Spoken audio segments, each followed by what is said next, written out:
கவனிச்சுட்டு இருந்தா போதும். இன்னைக்கு அநேகருக்கு திருவிருந்து எப்படின்னா இந்த மாசம் எடுக்கலாம் அடுத்த மாசம் எடுத்துக்கலாம் அப்படிங்கிற ஒரு அற்ப போக்கு. இந்த அநேகருக்கு எப்படின்னா எப்படி போனாலும் எடுத்துக்கலாம் அப்படிங்கிற ஒரு தேவையில்லாத சிந்தைகளா இருக்கு.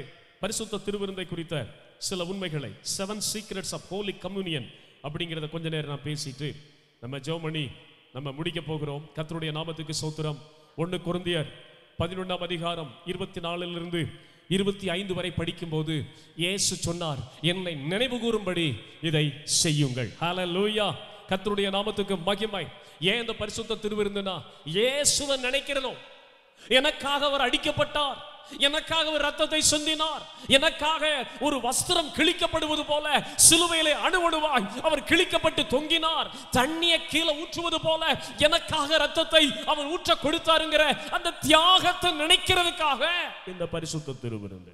பிரைஸ் தி லார்ட், ஹல்லேலூயா. இது பாரம்பரியம் அல்ல, இது மாசம் அனுசரிக்கிற ஏதோ ஒரு வைபோகம் அல்ல. இதை செய்யும் போது நீங்க யார் மேல நினைவு வைக்கிறீங்கன்னா, ஆண்டவரே நீங்க எனக்கு செய்த தியாகத்தை நான் மறக்கல, நீங்க சிந்தின ரத்தத்தை நான் மறக்கல, எனக்காக நீங்க பட்ட பாடுகளை நான் மறக்கல, அத கண்ணீரோட நன்றியோட அதை நான் நினைவு கூறுகிறேன்னு சொல்லி அந்த சிந்தை அதான் சொன்னார் 1 கொரிந்தியர் 11 23 24 என்னை நினைவு கூறும்படி. ஹல்லேலூயா. Do that so that you can remember me. ஹல்லேலூயா. என்னை நினைவு கூறும்படி. அப்ப இந்த பரிசுத்த திருவிருந்து எதுக்குன்னா, எனக்காக அடிக்கப்பட்ட ஒருத்தர் இருக்கிறாரு, எனக்காக ரத்தம் சிந்தின ஒருவர் இருக்கிறார், எனக்காக உச்சம் தலையிலிருந்து உள்ளங்கால் வரை கொடூரமாய் தாக்கப்பட்டு அடிக்கப்பட்டே கொலை செய்யப்பட்ட ஒருவர் இருக்கிறார். அவர் செய்த தியாகத்தினாலதான் நான் பிழைச்சிருக்கிறேன், அவர் சிந்தின ரத்தத்தினாலதான் நான் உயிரோடு இருக்கிறேங்கிற அந்த தியாகத்தை நினைக்கிறதுக்காகத்தான் இந்த திருவிருந்து. அநேக நன்றி கெட்டவர்கள் அதை நினைக்கிறது இல்லை. They don't care about the Holy Communion. They never try to remember the sacrificial death of Christ on the cross. சிலுவையிலே கொடூரமாய் கொலை செய்யப்பட்ட ஆண்டவருடைய அந்த மரணத்தை அநேகர் நினைக்கிறது இல்லை. கர்த்தருக்கு ஸ்தோத்திரம்.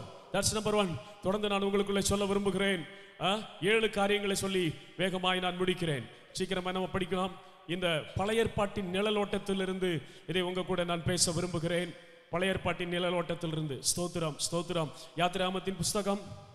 Don't disturb me please. ஞானஸ்நானம் எடுக்கிறவங்களும் இந்த சத்தியத்தை நல்லா கவனிக்கணும். யாத்திராகமத்தின் புஸ்தகத்துக்கு 12ஆம் அதிகாரத்துக்கு நாம் திரும்புவோம். கர்த்தருக்கு ஸ்தோத்திரம். ஞானஸ்நானம் எடுக்கிறவங்க இதை கவனமா கவனிக்கணும். ஞானஸ்நானம் எடுத்தவங்களும் கவனிக்கணும், எடுக்க போறவங்களும் கவனிக்கணும். ஏன் இந்த பரிசுத்த திருவிருந்து Exodus chapter 12 verse 6 to 11ல இது போடப்பட்டிருக்கு. முதல்ல நாம் இதை எதுக்காக செய்யறோம் அப்படின்னு பார்த்தா, கர்த்தருக்கு ஸ்தோத்திரம், செலுத்தப்பட்ட விடுதலைக்காக செலுத்தப்பட்ட விலைக்கிரயம். ஹல்லேலூயா. எதுக்காக? நான் விடுதலையோட வாழ்றதுக்காக எனக்கு யாரோ ஒருத்தர் விலை கொடுத்திருக்கிறார். Somebody paid the price for my deliverance, for my salvation, for my forgiveness over sin. என் பாவம் மன்னிக்கப்படுறதுக்கு இந்த பூமியில நான் இருக்கிற கொஞ்ச காலம் நான் விடுதலையோட வாழ்றதுக்கு, நான் சுகத்தோட வாழ்றதுக்கு, நான் பலத்தோட வாழ்றதுக்கு எனக்காக ஒருவர் யாராலும் செலுத்த முடியாத விலையை செலுத்தி இருக்கிறார். இதை நினைக்கணும். Price the Lord. ஒரு ஹல்லேலூயா சொல்லுங்க பார்க்கலாம். ஸ்தோத்திரம். 6ஆம் வசனத்துல படிக்கும் போது பழுதற்ற ஒரு ஆட்டுக்குட்டியை தெரிந்து கொண்டு அதை அடியுங்கள் என்று கர்த்தர் சொல்கிறார். அதை அடியுங்கள். Beat the lamb so that it can die for you and take out the blood and apply on your doorpost. அந்த ஆட்டுக்குட்டியை அடித்து அதனுடைய இரத்தத்தை எடுத்து உங்கள் வீடுகளிலும் உங்கள் நிலைக்கால்களிலும் தடவுங்கள் என்று சொன்னார். அப்ப நம்ம என்ன யோசிக்கிறோம்னா, இந்த பரிசுத்த திருவிருந்து எதை காட்டுதுன்னா, நான் விடுதலையோட வாழ்றதுக்கு எனக்காக ஒருவர் அடிக்கப்பட்டிருக்கிறார். ஒரு ஹல்லேலூயா சொல்லுங்க பார்க்கலாம். Somebody has terribly beaten up for my salvation. நான் ரட்சிக்கப்படுறதுக்கு, நான் பாவ மன்னிப்படைந்து நான் இந்த உலகத்தில் ஒரு பரிசுத்தமான வாழ்க்கை வாழ்றதுக்கு என்னால செலுத்தப்பட முடியாத ஒரு பெரிய விலைக்கிரயத்தை ஒருவர் செலுத்தி இருக்கிறாரு. அந்த விலைக்கிரயத்தினாலதான் நான் ஆசீர்வாதமா இருக்கிறேன். ஒரு ஹல்லேலூயா சொல்லுங்க பார்க்கலாம். நல்லா கவனிங்க. எகிப்துல எத்தனையோ அற்புதங்களை ஆண்டவர் செய்தார். Praise the Lord. ஒரு சாதாரண மோசேயினுடைய கோலை வைத்து எத்தனை அற்புதங்கள்! கோலை சர்ப்பமாக மாற்றி காண்பிக்கிறார், தண்ணீர்களை இரத்தமாய் மாற்றுகிறார், வானத்தில் இருக்கக்கூடிய சத்துவங்களை அவர் அசைக்கிறார், இன்னும் என்னென்ன அங்கே தவளைகளை வரவிடுகிறார், பேன்களை வரவிடுகிறார், வண்டுகளை வரவிடுகிறார், வெட்டு கிளிகளை வரவிடுகிறார், மப்பையும் மந்தாரத்தையும் வரவிடுகிறார். இத்தனை அற்புதங்கள் நடந்தாலும் இன்னும் ஜனங்களுக்கு விடுதலை வரவில்லை. Hallelujah. Miracle cannot deliver you, but by the blood of the slain lamb only deliver you. அற்புதங்கள் உங்களை விடுவிக்காது, ஆட்டுக்குட்டியினுடைய இரத்தம் தான் உங்களை விடுவிக்கும். Miracle can give you some kind of enjoyment, some kind of happiness, but miracles cannot deliver you, but the slain lamb's blood that only deliver you. அற்புதம் உன்னை விடுவிக்காது, ஆட்டுக்குட்டியினுடைய இரத்தம் தான் உன்னை விடுவிக்கும். எத்தனை அற்புதங்கள் எகிப்தில் நடந்துச்சு. பார்வோன் சொல்லுவான், நான் உங்களை போக விட்டுறேன், இந்த ஒரு தடவை இந்த நிலைமை மாறதுக்காக எனக்காக ஜெபம் பண்ணுங்கம்மா. அந்த நிலைமை மாறணும்னா பழையபடி பார்வோன் தன் இருதயத்தை கடினப்படுத்தி நான் போக மாட்டேன். Hundreds of miracles God has performed in the land of Egypt, but yet Israel never got a deliverance. நூற்றுக்கணக்கான அற்புதங்களை தேவன் எகிப்திலே செய்திருந்தாலும் இஸ்ரவேல் மக்களுக்கு இன்னும் விடுதலை வரவில்லை. ஆனா என்னைக்கு இந்த ஆட்டுக்குட்டியினுடைய இரத்தம் சிந்தப்பட்டதோ, hallelujah, the day when the slain lamb's blood was oozed out from its body, என்னைக்கு இந்த ஆட்டுக்குட்டி அடிக்கப்பட்டு அதனுடைய இரத்தம் சிந்தப்பட்டதோ அன்னைக்கு ராத்திரியே அவர்களுக்கான விடுதலை பிரகடனப்படுத்தப்பட்டது. ஒரு ஹல்லேலூயா சொல்லுங்க. அதைத்தான் நம்ம படிக்க முடியும். கர்த்தருடைய நாமத்துக்கு மகிமை உண்டாவதாக. அந்த அதிகாரத்தில் நம்ம படிக்கும்போது எக்ஸோடஸ் சாப்டர்ல நம்ம படிக்கும்போது 12ஆம் அதிகாரம் எக்ஸோடஸ் 12 verse 31 and 32ல நம்ம படிக்கிற யாத்திராகமம் 12ஆம் அதிகாரம் 31 32ல நம்ம படிக்கும்போது இப்படியாய் போடப்பட்டிருக்கிறது. என்ன போடப்பட்டிருக்கு? ஸ்தோத்திரம். ராத்திரியிலே அவன் மோசேயையும் ஆரோனையும் அழைப்பித்து, நீங்களும் இஸ்ரவேல் புத்திரரும் எழுந்து என் ஜனங்களை விட்டு புறப்பட்டு போய் நீங்கள் சொன்னபடியே கர்த்தருக்கு ஆராதனை செய்யுங்கள், நீங்கள் சொன்னபடியே உங்கள் ஆடுகளையும் மாடுகளையும் ஓட்டிக்கொண்டு போங்கள், என்னையும் ஆசீர்வதியுங்கள். On the same day where was the blood of the slain lamb is appeared in the land of Egypt, and the same night, oh, the report of deliverance was propagated. என்னைக்கு ஆட்டுக்குட்டியினுடைய இரத்தம் எகிப்தில சிந்தப்பட்டதோ அந்த same very night, oh, the deliverance report was made. அங்க விடுதலையின் அந்த பத்திரம் பதிவு செய்யப்பட்டது. ஹல்லேலூயா. நல்லா கவனிக்கணும். நீங்க எழுத வேண்டாம், வாட்ஸ்அப்ல உங்களுக்கு அனுப்பிடுவேன். அப்ப நீங்க இந்த திருவிருந்து அன்னைக்கு நீங்க நினைவு கூற வேண்டியது என்னன்னா, நான் இன்னைக்கு விடுதலையோட வாழ்றதுக்கு எனக்காக ஒரு பெரிய கிரயம் செலுத்தப்பட்டிருக்கிறது. என்னால செலுத்தப்பட முடியாத ஒரு விலை, யாராலும் செலுத்தப்பட முடியாத a high cost was paid on the cross. That is the Holy Communion. என்னுடைய விடுதலைக்காக, என்னுடைய நன்மைக்காக, என்னுடைய ஆசீர்வாதத்துக்காக யாரோ ஒருவர் தன்னால் செலுத்த முடியாத, உலகத்தால் செலுத்த முடியாத பெரிய ஒரு விலைக்கிரயத்தை செலுத்தி இருக்கிறார். அவரை நான் நினைக்கணும். ஒரு ஹல்லேலூயா சொல்லுங்க பார்க்கலாம். Again I want to repeat, miracles cannot deliver you. It can give you a shot of encouragement, it can give you enjoyment, but it is the blood that can give you the total deliverance out of the sin and poverty and curses. ரத்தம் தான் உங்களை விடுவிக்கும். ஒரு ஹல்லேலூயா சொல்லுங்க, சத்தமா சொல்லுங்க. ரத்தமே விடுதலை செய்கிறது. சொல்லுங்க, ஆட்டுக்குட்டியின் ரத்தம் என்னை விடுவிக்கிறது. நான் விடுதலையோடு இருப்பதற்கு எனக்காக இயேசு கிறிஸ்து பஸ்கா ஆட்டுக்குட்டியாக சிலுவையிலே விழுந்து ரத்தத்தை சிந்தி இருக்கிறார். இன்னைக்கு அநேகர் நினைக்கிறது கிடையாது. The cost that you and I cannot pay, Jesus paid on the cross for your own and my own deliverance from all captivity of sin and curses and the law of curse. எல்லா சாபத்தின் நுகங்களில் இருந்து, எல்லா அந்தகார சக்திகளுடைய கைகளில் இருந்து, எல்லா அடிமைத்தன கட்டுகளில் இருந்து இன்னைக்கு நான் விடுதலையோடு வாழ்வதற்கு எனக்காக ஒரு கிரயம் கொடுக்கப்பட்டிருக்கிறது. ஒரு ஹல்லேலூயா சொல்லுங்க. இதை விளக்குறதுக்கு ஒரு கதை இருக்கு. கதருக்கு மகிமை. ஸ்தோத்திரம். ஹல்லேலூயா.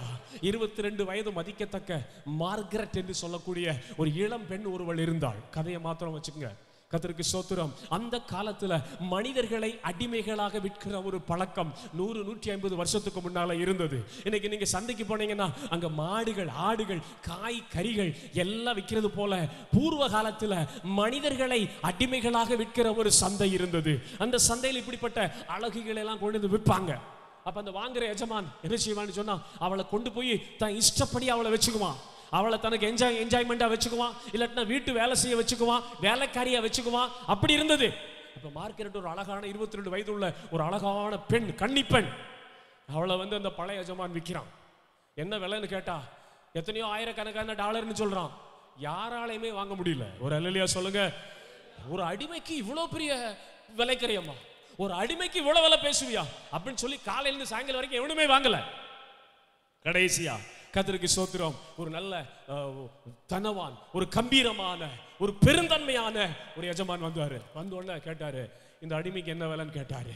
அப்ப அந்த பழைய எஜமான் சொன்னா $10,000 சொன்னான். $10,000 ஓகேன்னு சொல்லிட்டு கொஞ்சம் கூட யோசிக்காம $10,000 கிரயத்தையும் அந்த பழைய எஜமான் கையில கொடுத்துட்டாரு. கொடுத்த உடனே அந்த பழைய எஜமான் என்ன செய்தான், அவளை கட்டி இருந்த அந்த கைத்தை புதிய எஜமான் கையில என்ன செய்யணும், கொடுக்கணும். கையில இப்படி கட்டிப்பாங்க, அந்த கயிறு எடுத்து யார் கையில கொடுக்கணும், விலை கொடுத்து வாங்கினா புதிய எஜமான் கையில கொடுக்கணும். கர்த்தருடைய நாமத்துக்கு ஸ்தோத்திரம். அப்ப அந்த புதிய எஜமான் அந்த மாட்டை இழுத்துட்டு வர மாதிரி அந்த சந்தைக்கு வழி அப்படியே கொண்டு வந்துட்டே இருக்காரு. கொண்டு வந்த உடனே ஒரு இடத்துல வந்த உடனே சந்தையை கிராஸ் பண்ண உடனே அந்த கயிறை அவர் விட்டுட்டார். வீடு வரைக்கும் அதை இழுத்துட்டு போனோம். அந்த புதிய எஜமான் என்ன செய்தார்னா, சந்தையை விட்டு வெளியே வர வரைக்கும் கை கட்டப்பட்டிருந்த கையை பிடிச்சு இழுத்துட்டு வந்தவர் சந்தைக்கு வெளியே வந்தோடனே அந்த கயிறை அப்படி விட்டாரு. விட்டுட்டு அவர் பாட்டுக்கு நடக்க ஆரம்பிச்சிட்டாரு. இவன் என்ன பண்ணா, மார்கரெட்டு என்னடா கயிறை விட்டுட்டாருன்னு சொல்லிட்டு இவன் நடந்து போயிட்டே இருக்கான். ரொம்ப தூரம் போன உடனே அவர் திரும்பி பார்க்கிறாரு. திரும்பி பார்த்து கேட்கிறாரு, மார்கரெட் நீ போலையா? அவ சொல்றா, எங்க எஜமானே நான் போனோம்? நீ உன் வீட்டுக்கு போலையா? உன் சொந்த தேசத்துக்கு போலையா? உன் சொந்த ஜனங்களிடத்திற்கு நீ போலையா? நான் விலை கொடுத்து வாங்கினது உன்னை எனக்கு அடிமையா வைக்கிறதுக்கு அல்ல, நீ விடுதலையோடு இருக்கணுங்கிறதுக்காகத்தான். யாராலும் செலுத்த முடியாத $10,000 கொண்டு வந்து உனக்கு கொடுத்து உன்னை வெளியே கொண்டு வந்தனே, நீ போ. நீ உன் சொந்த ஜனத்தின் இடத்திற்கு, சொந்த ஜாதிகள் இடத்திற்கு, உன் இனஜன பந்துக்கள் இடத்திற்கு நீ போய் நிம்மதியா இரு. ஒருவனும் உன்னை அடிமை கொள்ள முடியாது அப்படின்னு சொன்னாராம். மார்கரெட் கண்கள்ல இருந்து கண்ணீர் அப்படி சொட்டு சொட்டா வழிஞ்சான். அவர் தொடர்ந்து நடந்து போயிட்டே இருந்தாராம். இவளும் பின்னாலே போனாலாம். அவர் திரும்ப 2வது தடவை திரும்பி பார்த்து கேட்டாராம், நீ போலையான்னு. எஜமானே, இனி இருக்கிற காலமெல்லாம் இந்த நல்ல எஜமானுடைய பாதத்திலிருந்து அவருக்கு ஊழியம் செய்வதுதான் எனக்கு பெரிய பாக்கியமே ஒழிய, என் சொந்த தேசத்துக்கு, என் முற்பிதாக்களிடத்திற்கு, என் இனஜன பந்துக்களிடத்திற்கு நான் போக விரும்பவில்லை. I want to serve you. இவ்வளோ பெரிய கரையத்தை கொடுத்து என்ன விடுதலை கொடுத்து விடுதலை வாங்கினீங்களே, இவ்வளோ பெரிய கரையத்தை கொடுத்து என்ன விடுவிச்சீங்களே, இந்த விடுதலைக்கு நன்றி கடனா சாகர வரைக்கும் உங்களுக்கு நான் பணிவிட செய்வேன் ஆண்டவனேன்னு போனாலாம். ஹல்லேலூயா, ஹல்லேலூயா, ஹல்லேலூயா. ஆட்டுக்குட்டியினுடைய ரத்தம் உனக்காக கிரயமாய் செலுத்தப்பட்டிருக்கிறது. இந்த கிரையை எதுக்கு? நான் விடுதலையோட வாழ்றதுக்கு, விடுதலையோட வாழ்ந்து இஷ்டப்படியெல்லாம் செய்யறதுக்கு இல்ல. அவர் கொடுத்த அந்த விடுதலையை நன்றி கடனாக்கி ஜீவனுள்ள காலம் எல்லாம் அவருடைய பாதத்தில் இருந்து அவருக்கு நீ சர்வீஸ் பண்ணணும். அதுக்கு தான் இது கொடுக்கப்பட்டிருக்கு. இதை நம்ம நினைக்கணும். அப்ப முதலாவது கிரயம், எனக்காக செலுத்தப்பட்ட கிரயம், அதை நம்ம நினைக்கணும். 2வது ஒரு காரியத்தை உங்களுக்கு சொல்லி நான் முடிக்க விரும்புகிறேன். கர்த்தருடைய நாமத்துக்கு ஸ்தோத்திரம். சத்துருவுக்கு பழி தீர்த்த நாள், the day of revenge over the satanic forces. சிலுவையிலே அவர் தொங்கின அந்த நாள், சிலுவையிலே ரத்தத்தை வடிய கொடுத்த அந்த நாள், சிலுவையிலே அவருடைய சரீரம் பிற்கப்பட்ட அந்த நாள் என்ன நாள்னா, உனக்கு விடுதலைக்கான விலைக்கிரயத்தை மாத்திரம் செய்யல, உன்னை ஆட்டாட்டி உன்னை படாத பாடு படுத்தி உன்னை தவிக்க வச்சானே ஒரு பொல்லாத பிசாசு, அவனுக்கு ஆண்டவர் பழி தீர்த்த நாள். ஒரு அல்லேலூயா சொல்லுங்க பார்க்கலாம். ஹல்லேலூயா, ஹல்லேலூயா. God took revenge over all devil spirits for you. God took the revenge over all demonic influences for you. God took revenge over all satanic forces for you, so that they cannot come closer to you, they cannot approach you, they cannot kill you, they cannot inflict you. உன்னை அந்த பழைய சத்துரு வாதிக்காதபடி, அந்த பழைய சத்துரு உன்னை அடிமைப்படுத்தாதபடி, அந்த பழைய சத்துரு திரும்ப உன்னை வேதனைக்குள்ள தள்ளாதபடிக்கு அவனுக்கு பழி தீர்த்த நாள் இந்த ஆட்டுக்குட்டி அடிக்கப்பட்ட நாள். ஹல்லேலூயா. இருக்கீங்களா? இருக்கீங்களா? யாத்ராகமம் 12ஆம் அதிகாரம் 29-30. Exodus chapter 12 verse 29 and 30. That says Exodus chapter 12 verse 29 and 30. யாத்ராகமம் 12ஆம் அதிகாரம் 28-30 சத்தமா படிங்க. நடு ராத்திரியிலே சிங்காசனத்தின் மேல் வீற்றிருக்கும் பார்வோனுடைய தலைப்பிள்ளை முதல் காவல் கிடங்கில் இருக்கும் சிறைப்பட்டவனின் தலைப்பிள்ளை வரைக்கும் எகிப்து தேசத்தில் இருந்த முதற்பேரானவை அனைத்தையும் மிருக ஜீவன்களின் தலையீற்றையும் கர்த்தர் அழித்தார். அப்பொழுது பார்வோனும் அவனுடைய சகல ஊழியக்காரரும் எகிப்தியர் யாவரும் ராத்திரியிலே எழுந்திருந்தார்கள். மகா குக்குரல் எகிப்திலே உண்டாயிற்று. சாவில்லாத ஒரு வீடும் இருந்ததில்லை. இதுவரைக்கும் அசையாத அந்த துஷ்ட சத்துரு பார்வோன் எத்தனை அற்புதத்தை பார்த்தாலும் நான் விட மாட்டேன், நான் ஒன்னும் உங்களை போக விட மாட்டேன், நான் ஒன்னும் உங்களுக்கு விடுதலையை தரமாட்டேன் அப்படின்னு சொல்லி பெரிய விளையாட்டு காட்டிட்டு இருந்த பார்வோன் இந்த ரத்தம் சிந்தப்பட்ட அன்னைக்கு ராத்திரி அவன் மேல, அவன் தேசத்தின் மேல தேவனுடைய பயங்கரமான இந்த ரிவெஞ்ச் ஆஃப் காட்ஸ் ரைச்சஸ்னஸ், தேவன் தமது நீதியாகிய தீர்ப்பை ஊற்றினார். ராத்திரியில எழும்பினாங்க. சாவில்லாத ஒரு வீடும் இல்ல. பயந்தாங்க. பயந்து மோசேயை கூப்பிட்டு சொல்றாங்க, எப்பா நீ போயிருப்பா, உன் மக்களை கூப்பிட்டு போயிரு, உன் ஆடு மாடுகளை எடுத்துட்டு போயிரு, ஒரு நிமிஷம் கூட இங்க இருக்காத, நீங்க கேட்ட மாதிரி உங்களுக்கு விடுதலை கொடுத்துறேன்னு சொல்லி அந்த சேம் வெரி நைட் இந்த edict of deliverance was made. அந்த விடுதலை பத்திரத்தை ராத்திரியோட ராத்திரியா செஞ்சான். காரணம் என்னன்னு சொன்னா கர்த்தருடைய பழி அவன் மேல் வந்தது. ஹல்லேலூயா சொல்லுங்க. அப்ப இந்த பரிசுத்த திருவிருந்து எடுக்க வரும்போது நீங்க மனசுல நினைக்க வேண்டிய இரண்டாவது காரியம், என்னை அணுவணுவா கொண்டுகிட்டு இருந்த பிசாசு, என்னை விடாம பிடிச்சு வச்சிருந்த துஷ்ட சக்திகள், என்னை அழுக வச்சு தவியா தவிக்க விட்டு என்னை வாதிச்ச துஷ்ட வல்லமைகள் மேல ஆண்டவர் தன்னுடைய கோபத்தை ஊற்றின நாள், ஆண்டவர் தமது பழியை ஊற்றின நாள், கர்த்தர் பழி தீர்த்த நாள். சிலுவையில் ரெண்டு காரியம் நடந்தது. ஒன்னு உனக்கு ஆசீர்வாதம், ரெண்டாவது ஒன்னு அடிமைப்படுத்தி வைத்த சத்துருவுக்கு தேவன் தமது பழியை செலுத்தினார், அவனுடைய தலையை நசுக்கினார். கரங்களை தட்டி கர்த்தரை ஸ்தோத்திரம் பண்ணுங்க பார்க்கலாம். When you come to the holy table, when you come to the holy service, holy communion service, you have to remember it. God has kept his revenge over every demonic forces, or every satanic forces, so that I can be delivered fully. நான் முழுமையா விடுதலை அடையும்படி, நான் முழுமையா விடுதலையோடு இருக்கும்படி இயேசு எனக்கு விலைக்கரியத்தை மாத்திரமல்ல, என்னை அடிமைப்படுத்தின எல்லா சத்துருக்களுடைய வல்லமைகளையும் சிலுவையில் அவர் அழித்தார். That is the holy communion. அதுதான் பரிசுத்த திருவிருந்து. இதை யோசிங்க. ஏதோ வெள்ளை கலர்ல ஒன்று கொடுக்குறாங்க, ஏதோ சகப்பு கலர்ல ஒரு ரசம் கொடுக்குறாங்க, குடிச்சா இனிப்பா இருக்குது, குடிச்சிட்டு போயிடலாம், அப்படி இல்ல. முதல்ல உனக்காக செலுத்தப்பட்ட விலைக்கிரயம், இதை யாரும் செலுத்த முடியாது. Praise the Lord. இரண்டாவதாக உன்னை அடிமைப்படுத்தி, உன்னை படாத பாடுபடுத்தி, உன் சரீரத்தை வாதிச்சு, உன் ஆவியை வாதிச்சு, உன் குடும்பத்தை அழிச்சு நீ நல்லா இருக்காதபடி, ஒரு நிமிஷமாவது சந்தோஷமா இருக்க விடாதபடி, ஒரு நிமிஷமாவது உன் வாழ்க்கை அனுபவிக்க விடாதபடி உனக்காக எழுப்பின எல்லா துஷ்ட சத்துருக்கள் மேலும் தேவன் தமது பழியின் கோபத்தை ஊற்றி தீர்த்த நாள் சத்துரு அழிக்கப்பட்டான். அப்ப இந்த திருவிருந்து எடுக்கும் என்ன சொல்றீங்கன்னா, பிசாசே என் மேல உனக்கு அதிகாரம் இல்லை. சொல்லுங்க சொல்லுங்க.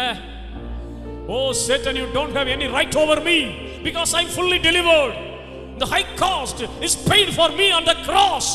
பிசாசே என் மேல, என் சரீரத்தின் மேல, என் ஆவியின் மேல, என் ஆத்துமாவின் மேல உனக்கு எவ்விதத்திலும் அதிகாரம் இல்லை. நீ அழிக்கப்பட்டு விட்டாய். உன் கிரியைகள் அழிக்கப்பட்டு விட்டது. உன்னுடைய எல்லா திட்டங்களும் அழிக்கப்பட்டு விட்டது. நீ என்ன ஒண்ணு செய்ய முடியாது. நீ என்ன ஒண்ணு செய்ய முடியாது. ஹல்லேலூயா. அப்ப நம்பர் 1, எனக்காக விலைக்கிரயம் கொடுத்திருக்கிறாங்க இயேசு. அதை நான் நன்றியோடு நினைக்கணும். இரண்டாவது, என்னை அடிமைப்படுத்தி கஷ்டப்படுத்தின எல்லா சத்துருக்களையும் தேவன் பழி தீர்த்து விட்டார். ஹல்லேலூயா. தைரியமா சொல்லணும். மறுபடியும் சொல்லுங்க, பிசாசே, வானமண்டல பொல்லாத ஆவிகளின் சேனைகளே, பாதாளத்தின் சக்திகளே, என் மேல, என் சரீரத்தின் மேல, என் ஆவியின் மேல, என் ஆத்துமாவின் மேல, என் குடும்பத்தின் மேல, என் சபையின் மேல உனக்கு எந்த அதிகாரமும் இல்ல. ஆவியில நிறைஞ்சு கைகளை தட்டி ஆண்டவரை துதிங்க பார்க்கலாம். No devil can right over you. No devil could have any right over you because he is fully destroyed. He is fully collapsed. He is fully destroyed. He is fully stripped down. இயேசுவை உரிந்து போட்டார். இயேசுவின் பலத்தை உரிந்து விட்டார். இயேசுவின் மகிமையை உரிந்து விட்டார். இயேசுவினுடைய வல்லமையை உடைத்து போட்டார். இயேசுவின் தலையை நசுக்கி போட்டார்.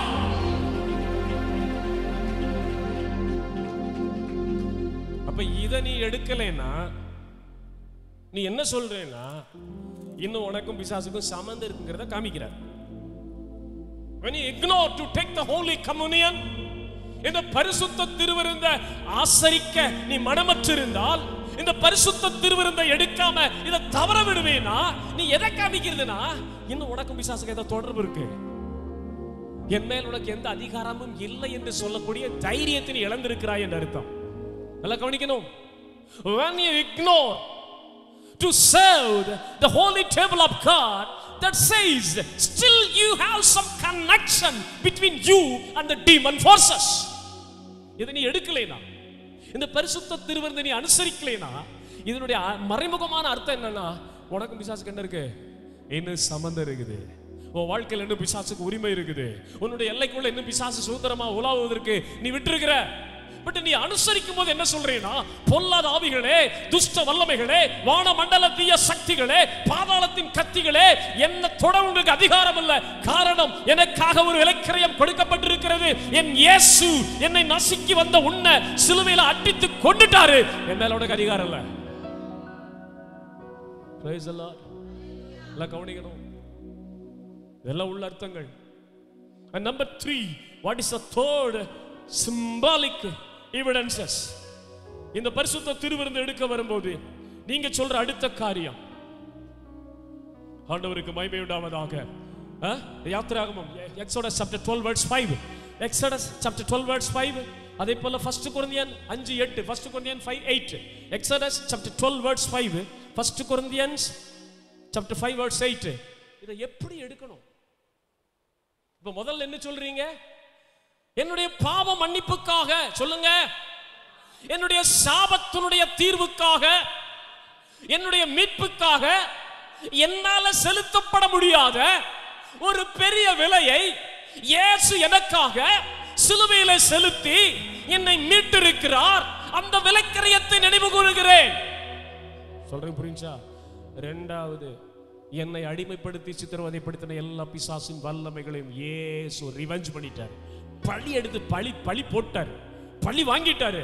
ஆகையால என் மேலே, என் குடும்பத்தின் மேலே, பிள்ளைகள் மேலேயோ பிசாசுக்கோ அவன் அதிகாரம், அவனுடைய வல்லமைகளுக்கோ எந்த அதிகாரமும் இல்லை. மூணாவது பாருங்க, ஆண்டவர் சொல்றாரு, ஸ்தோத்திரம் ஸ்தோத்திரம். அதை என்ன போட்டு அதை போட்டிருக்கீங்களா? 12ஆம் அதிகாரத்துல நம்ம படிக்கும்போது 1 Corinthians 5:8 படிங்க பார்க்கலாம். சரி, 12ஆம் அதிகாரம் 6ஆம் வசனத்துல எப்படி போட்டிருக்கு? 8 12:8 என்ன போட்டிருக்கு? ஸ்தோத்திரம். இல்ல ஸ்தோத்திரம். ஆதலால் பழைய புளித்த மாவோட அல்ல, துர்க்குணம் பொல்லாப்பு என்னும் புளித்த மாவோடும் அல்லது துப்புரவு உண்மை என்னும் புளித்த மாவோடும் அப்பத்தோடும் பண்டிகையை ஆசரிக்க கடவோம் என்று எழுதப்பட்டிருக்கிறது. ஸ்தோத்திரம். புளித்த மா உங்கள் எல்லைகளிலே காணப்படக்கூடாது. எத்தனாவது வசனம்? 12ஆம் அதிகாரத்துல, 12ஆம் அதிகாரம் யாத்திராகமத்துல, புளித்தமா உங்கள் எல்லைகளிலே வீடுகளிலே காணப்படக்கூடாது. சீக்கிரம் எடுங்க, சீக்கிரம் எடுங்க. 5வது வசனம் யாத்திராகமம் 12:5 என்ன போட்டிருக்கு? இல்ல இல்ல இல்ல, புளித்தமா. ஸ்தோத்திரம். 19 என்ன போட்டு? 19 படிங்க. 7 நாளளவு. எத்தனை வசனம் அது? 19ஆம் வசனம். 7 நாளளவும் உங்கள் வீடுகளில் புளித்த மா காணப்படல் ஆகாது. எவனாகிலும் புளிப்பிடப்பட்டதை புசித்தால் அவன் பரதேசியானாலும் சுதேசியானாலும் அந்த ஆத்துமா இஸ்ரவேல் சபையில் இராமல் அறுப்புண்டு போவான். Exodus chapter 12 verse, Exodus chapter 12 verse 19. அப்ப இதை எப்படி அனுசரிக்கணும்? புளித்தமா இருக்கக்கூடாது. புளித்தமா எதை காமிக்குதுன்னு சொன்னா, அந்த 1 Corinthians 5:8 நம்ம படிச்சது போல அசுத்தம், பொல்லாப்பு, பொறாமை, வஞ்சகம், வைராக்கியம், உலகத்தினுடைய கிரியைகள், உலகத்தினுடைய ஆசைகள், உலகத்தினுடைய பற்றுகள், இதெல்லாம் புளித்த மாவின் அடையாளமா இருக்கிறது. மனம் திரும்பின பிள்ளை புதிய மாவா இருக்கிற, மனம் திரும்பாதவங்க பழைய மாவு. உலகத்தினுடைய அழுக்கடைந்த வாழ்வு, உலகத்தினுடைய அழுக்கடைந்த சுபாவங்கள், உலகத்தினுடைய அருவருப்பான மாம்சங்கள், இதுதான் புளித்தமா. ஆண்டவர் சொல்றாரு, இதை எடுக்கும் போது எப்படி வரணும்னா புளித்தமா அப்படின்னு சொன்னா உலகத்தினுடைய எல்லா அருவருப்புகளுக்கும் விலகி இருக்கணும். அல்லேலூயா சொல்லுங்க. ஏன்னா இந்த ரத்தம் உன்னை கழுவி இருக்கு, நீ மறுபடியும் போய் உன்னை அழுக்குப்படுத்தக்கூடாது. இந்த ரத்தம் உன்னை சுத்திகரிச்சிருக்கு, மறுபடியும் புறஜாதிகளுடைய வழியில நடந்து உன்னை நீ அழுக்காக்கிடக்கூடாது. You should not defile yourself again once if you are completely washed out by the lamb's blood. ஆட்டுக்குட்டியினுடைய ரத்தத்தால கழுவப்பட்ட நீ, ஞானஸ்நான உடன்படிக்கைக்கு நீ உட்பிரவேசித்த அன்னைக்கே ஆண்டவர் உன்னை முற்றிலும் கழுவி விட்டார். உன்னுடைய கடந்த கால பாவங்களை கழுவிட்டாரு, நீ செஞ்ச அருவருப்புகளை கழுவிட்டாரு. அப்ப ஆண்டவருடைய சமூகத்துக்கு நீ வரும்போது எப்படி வரணும்னா ஒரு பரிசுத்தமான அனுபவத்தோட, அல்லேலூயா சொல்லுங்க, ஒரு தீட்டில்லாத அனுபவத்தோட வரணும். இன்னைக்கு அநேகர் மனம் திரும்பி இருந்தாலும் இந்த பரிசுத்த திருவிருந்து எடுக்க வரும்போது அதே கோபம், அதே சாபம், அதே பொய், அதே பொறாமை, அதே வைராக்கியம், மன்னிக்க மாட்டேன், பேச மாட்டேன், இருக்க மாட்டேன், பார்க்க மாட்டேன், மூஞ்சில முழிக்க மாட்டேன், இந்த பழைய புளித்தமா இன்னும் அவங்களுக்குள்ள இருக்கு. புளித்தமா நார ஆரம்பிக்கும், ஃப்ரெஷ் மாவு நாராது. The leavened bread will be smell bad. Hallelujah. But the unleavened bread will be so nice. புளித்தமா நாற்றமடிக்கும். வாழ்க்கையில் இந்த புளிப்பான கிரியைகள், இதோட நீங்க இதை அனுசரிக்க கூடாதுன்னு கர்த்தர் சொல்லுகிறார். இந்த பழைய உலகத்தின் கிரியைகள் இருக்கக்கூடாது, பழைய பாவ கிரியைகள் இருக்கக்கூடாது, பழைய உலகத்தினுடைய பிடிப்பு இருக்கக்கூடாது. நீங்கள் கழுவப்பட்ட பிள்ளைகள், நீங்கள் பரிசுத்தமாக்கப்பட்ட பிள்ளைகள், நீங்கள் ஆண்டவருடைய இரத்தத்தாலே கிரயத்துக்கு வாங்கப்பட்ட பிள்ளைகள். மறுபடியும் உலகத்தினுடைய அழுக்கு, உலகத்தினுடைய அருவருப்புக்கு நீங்க இடம் கொடுக்க கூடாது. அதே சிந்தையோட நீங்க வந்து எடுத்தீங்கன்னா இது வல்லமை உங்களுக்கு விளங்காது, இதில் இருக்கக்கூடிய பவர் வேலை செய்யாது. ஒரு அல்லேலூயா சொல்லுங்க. இயேசு கிறிஸ்து தம்முடைய சீஷர்களை பார்த்து சொன்னார், உங்களுக்கு எதிரே இருக்கிற கிராமத்துக்கு போங்கள், அங்கே ஒருவனும் ஒரு காலும் ஏறியிராத ஒரு கழுதை குட்டியை காண்பீர்கள். கட்டப்பட்டிருக்கிற அந்த குட்டியை எனக்கென்று அவிழ்த்து கொண்டு வாருங்கள். ஹல்லேலூயா. எந்த கழுதையிலையாவது போயிருக்கலாம்ல இயேசு கிறிஸ்து? அவர் என்ன சொல்றாரு? உங்களுக்கு எதிரே இருக்கிற கிராமத்துக்கு போங்க, ஒருத்தனும் ஒரு காலம் ஏறியிராத ஒரு குட்டி, அது கட்டப்பட்டிருக்கும், அதை அவுத்துட்டு வாங்க கர்த்தருடைய நாமத்துக்கு. அப்ப இயேசு கிறிஸ்துவுக்கு எப்படிப்பட்ட வாழ்க்கை வேணும்னா எதாலையும் தீட்டுப்படாத, யாராலையும் கரைப்படாத ஒரு பரிசுத்தமாய் தங்களை காத்துக் கொள்ளுகிற கழுதைகள் தான் ஆண்டவருக்கு வேணும். கட்டப்பட்ட கழுதைகள். ஸ்தோத்திரம். அல்லேலூயா. சும்மா தேசாந்திரியா சுத்திட்டு இருக்கிற கழுதை இல்ல, ரோடா சுத்திட்டு இருக்கிற கழுதை இல்ல, மனசும் மாசமும் விரும்பின இடத்துக்கெல்லாம் சுத்திட்டு திரிகிற குப்பை மேட்ல எல்லாம் சுத்துற கழுதை இல்ல. எப்படிப்பட்ட கழுதை? கட்டப்பட்டு, ஒழுங்குக்கு கட்டப்பட்டு, சத்தியத்துக்கு கட்டப்பட்டு, ஒழுங்கா ஒருத்தனுடைய கண்ட்ரோல் இருக்கிற கழுதை தான் வேணும். அதை அவிழ்த்து கொண்டு வாங்க. எவன் அதில் ஏறிக்க கூடாது, எவனும் தன்னுடைய ப்ராடக்ட்ஸை வச்சு அது மேலே உட்காந்து அதை தீட்டுப்படுத்தி இருக்க கூடாது. நான் ஏறுற கழுதை பரிசுத்தமா இருக்கணும். நான் ஏற கழுதை குட்டி கழுதைனார். அல்லேலூயா. பெரிய கழுதை நல்லா விவரம் தெரிஞ்ச கழுதை பாருங்க. பெரிய கழுதைக்கு கபடுன்னா என்னன்னு தெரியும், விவரம் தெரியும், கோபம்னா என்னன்னு தெரியும், எப்படி கடிக்கணும்னு தெரியும், எப்படி அட்டாக் பண்ணணும்னு தெரியும். பெரிய கழுதைக்கு எப்படி பின்னால் வந்தால் எத்தணும்னு தெரியும். குட்டி கழுதைக்கு ஒண்ணுமே தெரியாது. It is very Innocent. அப்படிதான் நம்ம இருக்க விரும்புகிறார். ஒரு அல்லேலூயா சொல்லுங்க. நீங்களாம் குட்டி கழுதைகளா பெரிய கழுதைகளா? அல்லேலூயா சத்தமா சொல்லுங்க. நீங்களாம் குட்டி கழுதைகளா பெரிய கழுதைகளா? பெரிய கழுதை விவரம் தெரிஞ்ச கழுதை. பெரிய கழுதைக்கு கடிக்க தெரியும், பெரிய கழுதைக்கு கோபம் தெரியும், பெரிய கழுதை சகலத்தை அனுபவிச்சு பழகின கழுதை. பெரிய கழுதை 4 இடத்துல போய் நல்ல இடத்துல கெட்ட இடத்துல நின்று அனுபவம் தெரிஞ்ச கழுதை, விவரம் தெரிஞ்ச கழுதை. குட்டி கழுதைக்கு ஒண்ணுமே தெரியாது. குட்டி கழுதைக்கு இப்பதான் தெரியுது, ஓ என் மேல ஒருத்தர் உட்கார்ந்து இருக்காருல்ல, ஓ அப்படின்னு சொல்லி இப்பதான் தெரியுது. ஹல்லேலூயா. தேவனுக்கு தேவை விவரம் தெரிந்த எரும மாட்டு கழுதைகள் அல்ல, தேவனுக்கு தேவை நல்ல இன்னோசன்ட்டா இருக்கிற குட்டி கழுதைகள். பாவத்தை குறித்து, அசுத்தத்தை குறித்து, உலகத்தை குறித்து எந்த விவரமும் இல்லாமல் குழந்தைகளை போல இன்னோசன்ட்டா கபடற்றி இருக்கிற குட்டி கழுதைகள் ஆண்டு தேடுறாரு. அப்ப நீ பரிசுத்த திருவிருந்து எடுக்க வரும்போது அந்த கோபத்தோட, அந்த மன்னிக்க முடியாத சுபாவத்தோட, அந்த வைராக்கியத்தோட, அதை நான் மாற்ற மாட்டேன் பாஸ்டர், அது அப்படித்தான் இருக்கும் விட்டுருங்க அப்படின்னு சொல்லி இந்த பரிசுத்த திருவிருந்து எடுக்க வந்தேனா, இந்த திருவிருந்தில் இருக்கிற வல்லமை, இந்த பரிசுத்த திருவிருந்தால வருகிற ஆசீர்வாதம், இந்த பரிசுத்த திருவிருந்தால வருகிற ரிசல்ட் உனக்கு கிடைக்காது. அதைத்தான் சொன்னாரு, புளிப்பில்லாத அப்பத்தோடு. Come with unleavened bread. Leave every character of unleavened.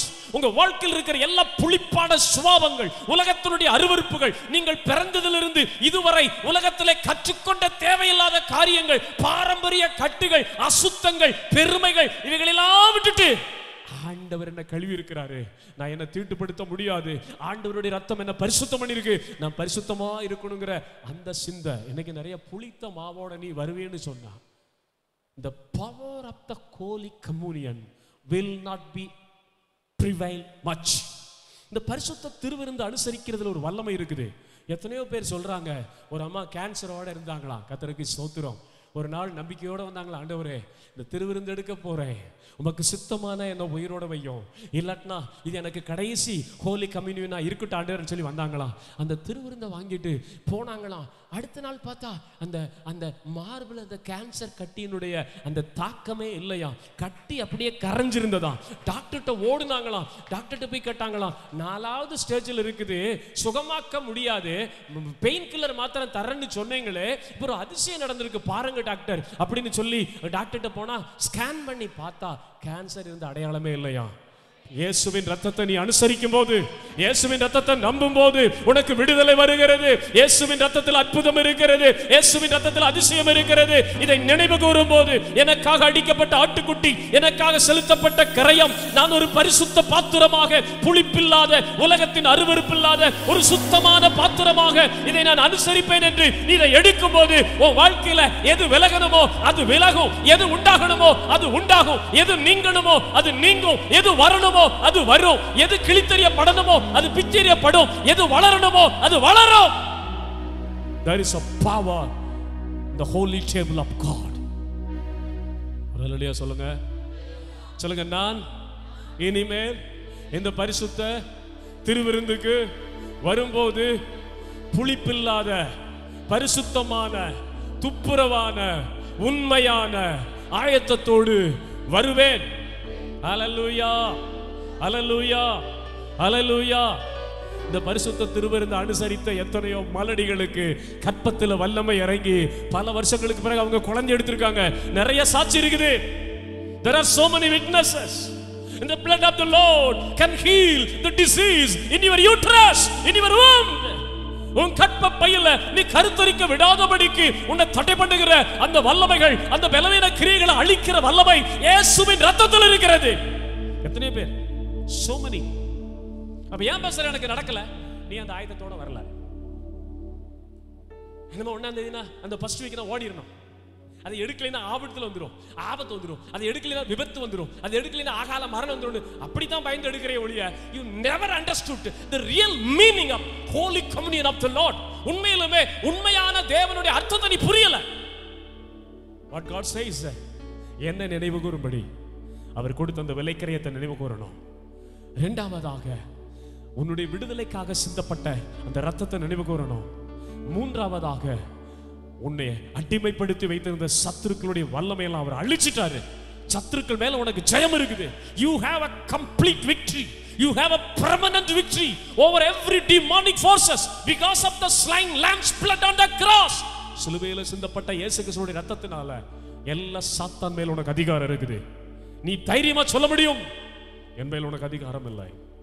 பாதாள சக்திகளே, என் மேல் உனக்கு அதிகாரம் இல்லை. வானமண்டல பொல்லாத ஆவிகளே, என் மேல் உனக்கு அதிகாரம் இல்லை. நரகத்தின் கிரியைகளே, என் மேல் உனக்கு அதிகாரம் இல்லை. எப்ப சொல்ல முடியும்? ஒரு புளிப்பில்லாத, ஒரு அசுத்தம் இல்லாத, அருவருப்பில்லாத அனுபவத்தோட நீ எடுக்கும் போது. அப்படித்தானே ராஜா? பிரைஸ் தி லார்ட், ஹல்லேலூயா. எத்தனை சொல்லிட்டேன்? 3 சொல்லிட்டேனா? 4வது உங்களுக்கு சொல்ல விரும்புகிறேன். யாத்திராகமம் 12ஆம் அதிகாரம் 8ஆம் வசனம். Exodus chapter 12 verse 8. அடுத்த ஒரு காரியத்தை சொல்றார். யாத்திராகமம் 12ஆம் அதிகாரம் 8ஆம் வசனம். Exodus chapter 12 verse 8. அங்க ஒரு முக்கியமான காரியத்தை சொல்றாரு. என்ன சொல்றாரு? ஸ்தோத்திரம். கசப்பான கீரையோட அதை பூசிங்க. என்ன போட்டிருக்குக்கா? என்ன பண்ணணுமா? அந்த ராத்திரியிலே அதன் மாம்சத்தை நெருப்பினால் சுட்டு புளிப்பில்லாத அப்பத்தை பார்த்துட்டோம். அப்படி என்னமா? கசப்பான கீரை. ஸ்தோத்திரம் இல்லையா? சொல்லுங்க. கசப்பான கீரை. அது எதுக்கு கசந்த கீரை? ஸ்தோத்திரம். சில கீரை இருக்கு, கசப்பு கீரைனே இருக்கு. நம்ம நாட்டில் அது அதிகமாக கிடைக்காது.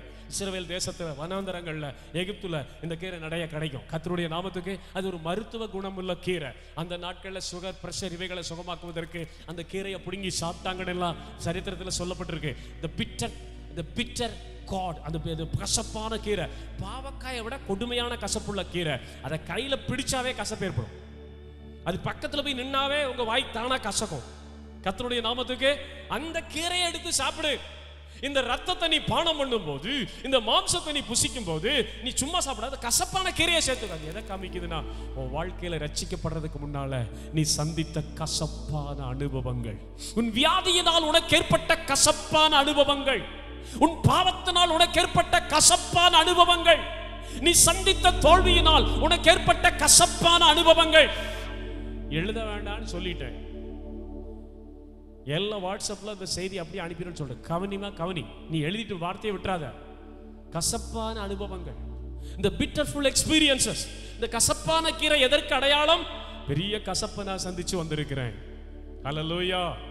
சாகக்கூடிய அளவுக்கு வாழ்க்கையை நான் வெறுத்திருக்கிறேன். இந்த உலகத்தில் எனக்கு வாழ பிடிக்கல, என் வாழ்க்கை கசந்துருச்சு, அதனால செத்தா நல்லா இருக்கும்னு பல முறை மரணத்தை ஆசையா தேடக்கூடிய அளவுக்கு வாழ்க்கையில கசந்திருக்கிறேன். வாழ்க்கையிலிருந்து விடுதலை அடைய முடியாம சில பாவங்கள் என்ன கசப்பாக்கி இருக்கு. என் பலவீனம், என் ஏமாற்றம், என் தோல்வி, நான் சந்தித்த வெட்கங்கள் என்ன ஒரு கசப்பான நிலைமைக்கு தள்ளிருச்சு. இன்னைக்கு இந்த கசப்பெல்லாம் நீங்க நான் நல்லா இருக்கேன்னா எனக்காக ஒரு ஆட்டுக்குட்டி சிலுவையில் அடிக்கப்பட்டது. அப்ப இந்த கசந்த கீரையை மனசுல வச்சு சாப்பிடணும். 400 வருஷம் அவங்க கசந்து கிடந்தார்கள், விடுதலை இல்லாம கசந்து கிடந்தார்கள், ஒடுக்குதலினால கசந்து கிடந்தார்கள், அடிமைத்தனத்தின் வேலைகளினால அவங்க கசந்து கிடந்தாங்க. 400 வருஷம் அவங்க வாழ்க்கை கசந்துச்சு. செத்தா நல்லா இருக்குமே, எதுக்காக உயிரோடு இருக்கணும்னு சொல்லி வாழ்க்கைய கசந்து இருந்தாங்க. ஆனா அன்னைக்கு அவங்களுக்கு வந்த விடுதலை ஆட்டுக்குட்டியினுடைய ரத்தத்தினால வந்தது. அப்ப இந்த கசப்பான கீரையை வருஷந்தோறும் அவங்க எடுத்து சாப்பிடணும். இது எதுக்கு அடையாளம்னா, நான் ஒரு கசந்த வாழ்க்கை வாழ்ந்தேன். My life was so terrible, my life was so bitter, but still today I'm happy. Today my life becomes so sweet. எனக்கு இந்த ரட்சிப்பு எனக்கு சந்தோஷத்தை தந்தது, இந்த ரட்சிப்பு எனக்கு விடுதலையை தந்தது, இந்த வாழ்க்கையை நான் அனுபவிக்கிறேன், இந்த வாழ்க்கை எனக்கு ஆசீர்வாதமானது. அப்ப கசந்த கீரை, நீ ரட்சிக்கப்படாததற்கு முன்னால உன் வாழ்க்கையில் ஏற்பட்ட நோயினால் வந்த கசப்பு, பேயினால் வந்த கசப்பு, வாதையினால் வந்த கசப்பு, பாவங்களினால் வந்த கசப்பு, தோல்வி, ஏமாற்றம், வெட்கத்தினால் வந்த கசப்பு. அல்லேலூயா, அல்லேலூயா, அல்லேலூயா, அல்லேலூயா. அதை கையில வாங்கும்போது நினைக்கணும், ஆண்டவரே வாழ்க்கை கசந்து சாக போனனே, இன்னைக்கு வாழ வச்சிருக்கீங்களே, உங்க தயவு ஆண்டவரே, ஸ்தோத்திரம். அல்லேலூயா. வாழ்க்கையை வெறுத்து அழிக்க போனனே, என்ன நானே கொல்லக்கூடிய அளவுக்கு என் வாழ்க்கை கசந்ததே, இன்னைக்கு நான் சந்தோஷமா இருக்கனே, இன்னைக்கு நான் விடுதலையோடு இருக்கிறேனே, இதுக்கு நீங்க செஞ்ச தியாகம், உங்க ரத்தம். அதான் அந்த கசப்பான கீரை. அடுத்து அதுல சொல்றாரு பாருங்க, கீழே நீங்க கடந்து போவீங்கன்னா அடுத்து அதுல என்ன சொல்றாரு பாருங்க. கர்த்தருக்கு ஸ்தோத்திரம், ஸ்தோத்திரம். அதே யாத்திராகமத்தின் புஸ்தகம் 12ஆம் அதிகாரம் 11ஆம் வசனத்திலே சொல்லுகிறார். யாத்திராகமம் 12:11, அதாவது 5வது காரியம். யாத்திராகமம் 12:11, நீங்கள் அதை புசிக்க வேண்டிய விதமாவது உங்கள் அறைகளில் கச்சையை கட்டி. என்னதான் கச்சைனா? என்னது? a rope. இப்போ நம்ம எல்லாம் இப்போ டீசெண்டாக பெல்ட் போட்டுக்கிறோம், கர்த்தருடைய நாமத்துக்கு ஸ்தோத்திரம். அந்த நாட்களில் பெல்ட் கிடையாது. என்ன செஞ்சிருப்பாங்க, அவங்க போட்டிருக்கிற அங்கிக்கு மேலே, அவங்க போட்டிருக்கிற உச்சந்திலிருந்து உள்ளங்கால் வேற இருக்கக்கூடிய அந்த நீண்ட அங்கிக்கு மேலே அவங்க ஒரு கச்சை கட்டியிருப்பாங்க. கர்த்தருடைய நாமத்துக்கு ஸ்தோத்திரம். அல்லேலூயா. இந்த கச்சை சத்தியத்திற்கு அடையாளமா இருக்கிறது என்று எபிரேயர் 6ஆம் அதிகாரம், எபேசியர் 6ஆம் அதிகாரம் 14ஆம் வசனத்திலே இந்த கச்சை எதை காண்பிக்கிறது? It says about the truth. Ephesians chapter 6 verse 14 says the rope எதை காண்பிக்கிறது? அது சத்தியத்திற்கு அடையாளமாய் இருக்கிறது. சத்தியத்துல கட்டப்பட்டிருக்கேன். அல்லேலூயா. அப்ப கச்சையை கட்டி சும்மா சாப்பிடக்கூடாது. முதல்ல என்ன செய்யணும்? கசப்பான கீரையை கையில வச்சுக்கணும். கர்த்தருடைய நாமத்துக்கு ஸ்தோத்திரம். ரெண்டாவது எப்படி இருக்கணுமா? உங்க உங்க உங்க இடுப்புல என்ன கட்டி இருக்கணுமா? கச்சை, கயிறு. அந்த கயிறு எதை காண்பிக்கிறது? சத்தியத்தின் அடையாளமாக இருக்கிறது. அப்ப சத்தியத்தை கை கொள்ளாம நீங்க இந்த திருவிருந்தை அனுசரிக்க கூடாது. நல்லா கவனிச்சு, இன்னைக்கு சொல்லி கொடுத்துட்டேன், இதுக்கு மேல உங்க காரியம். சொல்லாத வரைக்கும் எந்த அளவு உருளும், சொன்ன பிறகு நீங்க என்ன பண்ணாலும் உங்களுக்கு தான். அது ஆசீர்வாதமா மாறினாலும் உங்களுக்கு தான், அது தீமையானாலும் உங்களுக்கு தான். ஹல்லேலூயா. பரிசுத்த திருவிருந்துக்கு வரும்போது எதை கட்டி இருக்கணும்? கச்சை. கச்சை எதற்கு அடையாளமா இருக்கிறது? சொல்லு ரேச்சல், எதுக்கு அடையாளமா இருக்குது? சத்தியத்துக்கு அடையாளமா இருக்குது. சத்தியம் என்னும் கச்சை. சத்தமா சொல்லுங்க. சத்தியம் என்னும் கச்சை. சத்தமா சொல்லுங்க. இப்ப வர்றவன் போறவனெல்லாம் எடுக்க முடியாது. சத்தியத்துக்குள்ள எவன் நிலைத்திருக்கிறானோ, சத்தியத்தில் எவன் நிலைத்திருக்கிறானோ, சத்தியத்தை எவன் கை கொள்ளுகிறானோ, சத்தியத்தில் எவன் கை கொண்டு வரணும், அவன் தான் எடுக்க முடியும். சத்தியத்துக்கும் தனக்கும் சம்பந்தம் இல்லாத ஒரு ஆள் இதுல கை வச்சா க்ளோஸ். ஹல்லேலூயா. சிலருக்கு அப்படியே தூக்கம் தள்ளுது. இங்க ஜீவனை கொடுத்து பிரசங்கம் பண்ணிட்டு இருக்க சிலருக்கு அப்படியே தூக்கம் தள்ளுது. இந்த சில உண்மையான சத்தியத்தெல்லாம் உள்ள பிசாசு போக விட மாட்டான் பாருங்க. சிலர் மேல அப்படியே வந்து வண்டியா உறக்கத்தை கொடுப்பான் பாருங்க. வீட்டில் நைட்டு 1 மணி வரை 2 மணி வரை மொபைலை பார்த்துருக்கீங்க. சர்ச்சில் வந்து கண் அப்படியே சொக்கும் பாருங்க. சோதரா, அது எட்வின் ஜெயக்குமார் பிரசங்கத்தில் தூக்கத்தின் எழுப்புதல் இந்த நாட்களில் நிறைய நிரம்பி இருக்கிறத பார்க்குறேன். மற்ற சபைகள் இல்லை, நம்ம சபையில் இருக்குது. when Edwin Jaykumar preaches a kind of revival in sleeping. why? கணனித்திரையின் ஆவி, the heavy sleep போட்டிருக்கு. ஏன் வருது? சத்தியத்தை நீ புரிஞ்ச கூடாது, உனக்குள்ள வெளிச்சம் வந்துடக்கூடாது, நீ அப்படியே கட்டப்பட்ட நிலைமையில இருக்கணும். விடுதலை இல்லாம நீ சாகணுங்கிறது பிசாசனுடைய திட்டம். ஹல்லேலூயா, ஹல்லேலூயா. அப்ப யாருக்காவது தூக்கம் வந்தா இங்க பாரு, என்ன பாருங்க, அப்படி நல்லா கண்ணை விரிச்சு பல்ல கடிச்சா போதும் தூக்கம் போயிடும். ஸ்தோத்திரம். பொல்லாத ஆவியை உன்னை சபிக்கிறேன்னு சொன்னா போதும். ஹல்லேலூயா, ஹல்லேலூயா. ஐயாவுக்கு தூக்கம் வருது, அம்மாவுக்கு தூக்கம் வருது, பாட்டிக்கு தூக்கம் வருது. ஸ்தோத்திரம். பின்னால் அப்படியே கண்ணு சொக்குது. Price the Lord. சிலருக்கு பிரசங்க நேரம் தான் தூக்கமே. ஹல்லேலூயா. அதுல வேற சாட்சி வேற சொல்லிட்டாங்க, பாஸ்டர் பிரசங்கம் பண்ணும்போது கூட தூக்கம் வந்துடும். ஆனா உங்க தூக்கம் எனக்கு வரல பாஸ்டர். யார், எந்த தம்பி சொன்னது அப்படி? யாரோ ஒரு தம்பி ஃபோன் பண்ணி சொன்னாரு, ஸ்தோத்திரம், தூக்கமே வரல பாஸ்டர், கேள்வி கேட்டு எங்களை தூங்க விடாம பண்ணிட்டாங்க. நான் கேள்வியெல்லாம் கேட்டுட்டு இருந்தா நான் இங்க பாயிண்ட் எல்லாம் கவர் பண்ண முடியாது. ஹல்லேலூயா, ஹல்லேலூயா, ஹல்லேலூயா. சொன்ன பிறகு யாராவது ஒருத்தர் எழுப்பி விட்டு சொல்லுவேன், பரிசுத்த திருவிருந்து எடுக்கும் போது நீங்க கவனிக்க வேண்டிய 7 காரியங்கள். கச்சைய கட்டு. கச்சைனா என்னது? சத்தியம். சத்தியத்துல கட்டப்பட்டிருக்கணும். ஞானஸ்தானம் எடுத்ததிலிருந்து சத்தியத்தினுடைய கண்ட்ரோல் நீ இருக்கணும். You must be under the control of the truth. You cannot escape from the truth control. சத்தியத்தினுடைய கட்டுப்பாட்டை விட்டு நீ வெளியே போக கூடாது. என்ன நடந்தாலும் வெளியே போக கூடாது. ஆண்டவருடைய நாமத்துக்கு ஸ்தோத்திரம். ஹல்லேலூயா, ஹல்லேலூயா. கொஞ்ச நாளைக்கு முன்னால ஒரு பெரிய நீலம் புயல், ஒரு புயல் வந்தது. கர்த்தருக்கு ஸ்தோத்திரம். அந்த புயல் அடிச்சு, காத்து அடிச்சு அந்த கப்பலை என்ன பண்ணிச்சுன்னு சொன்னா கரைக்கு கொண்டு வந்துருச்சு.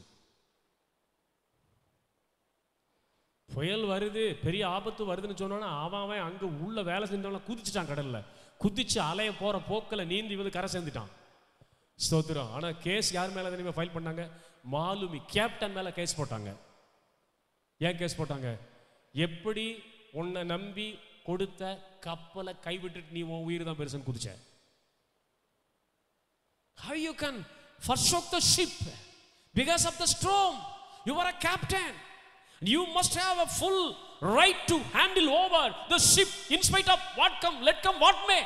என்ன நடந்தாலும் கப்பலை சேஃபா வைக்கிறது உன்னுடைய பொறுப்பல்லவோ? விலை உயர்ந்த லட்சங்களுக்கு கோடிகளை இறைச்சி கட்டின இந்த கப்பலை உன்னை நம்பியும் கையில கொடுத்திருக்கும் போது எத்தனை பேர் தப்பிச்சுட்டு போட்டுமே, நீ தப்பிக்க கூடாது. உன்னு கப்பலை பாதுகாத்து நீ உயிரோட வரணும், இல்லாட்டினா கப்பலோட நீ அழியணும். அதனால தான் சில கேப்டன்ஸ் எல்லாம் என்ன செய்வாங்கன்னு சொன்னா எல்லாரையும் காப்பாத்திடுவாங்க, அவங்க வெளியே வரமாட்டாங்க. ஏன்னா அவங்க ஒரு உடன்படிக்கை செஞ்சிருக்காங்க, என் உயிர் இருக்கிற வரைக்கும் என்ன போராட்டமா இருந்தாலும், என்ன அலையா இருந்தாலும், என்ன பெருங்காற்றா இருந்தாலும், இந்த பெரிய வெசலை, இந்த கப்பலை பாதுகாக்க நான் பாடுபடுவேன். அப்படி முடியலைனா இந்த கப்பலோட சேர்ந்து நானும் அழிந்து விடுவேன். அந்த அந்த அந்த உடன்படிக்கை செஞ்ச பிறகுதான் அந்த ஷிப்பை, அந்த பெரிய வெசலவே, அந்த பெரிய அந்த கப்பலை அவன் கையில கொடுப்பாங்க. அப்ப உள்ள வேலை செய்யறவங்க தப்பிக்கலாம், பிரயாணிகள் தப்பிக்கலாம், மீட்பு படகு மூலமா தப்பி வரலாம்.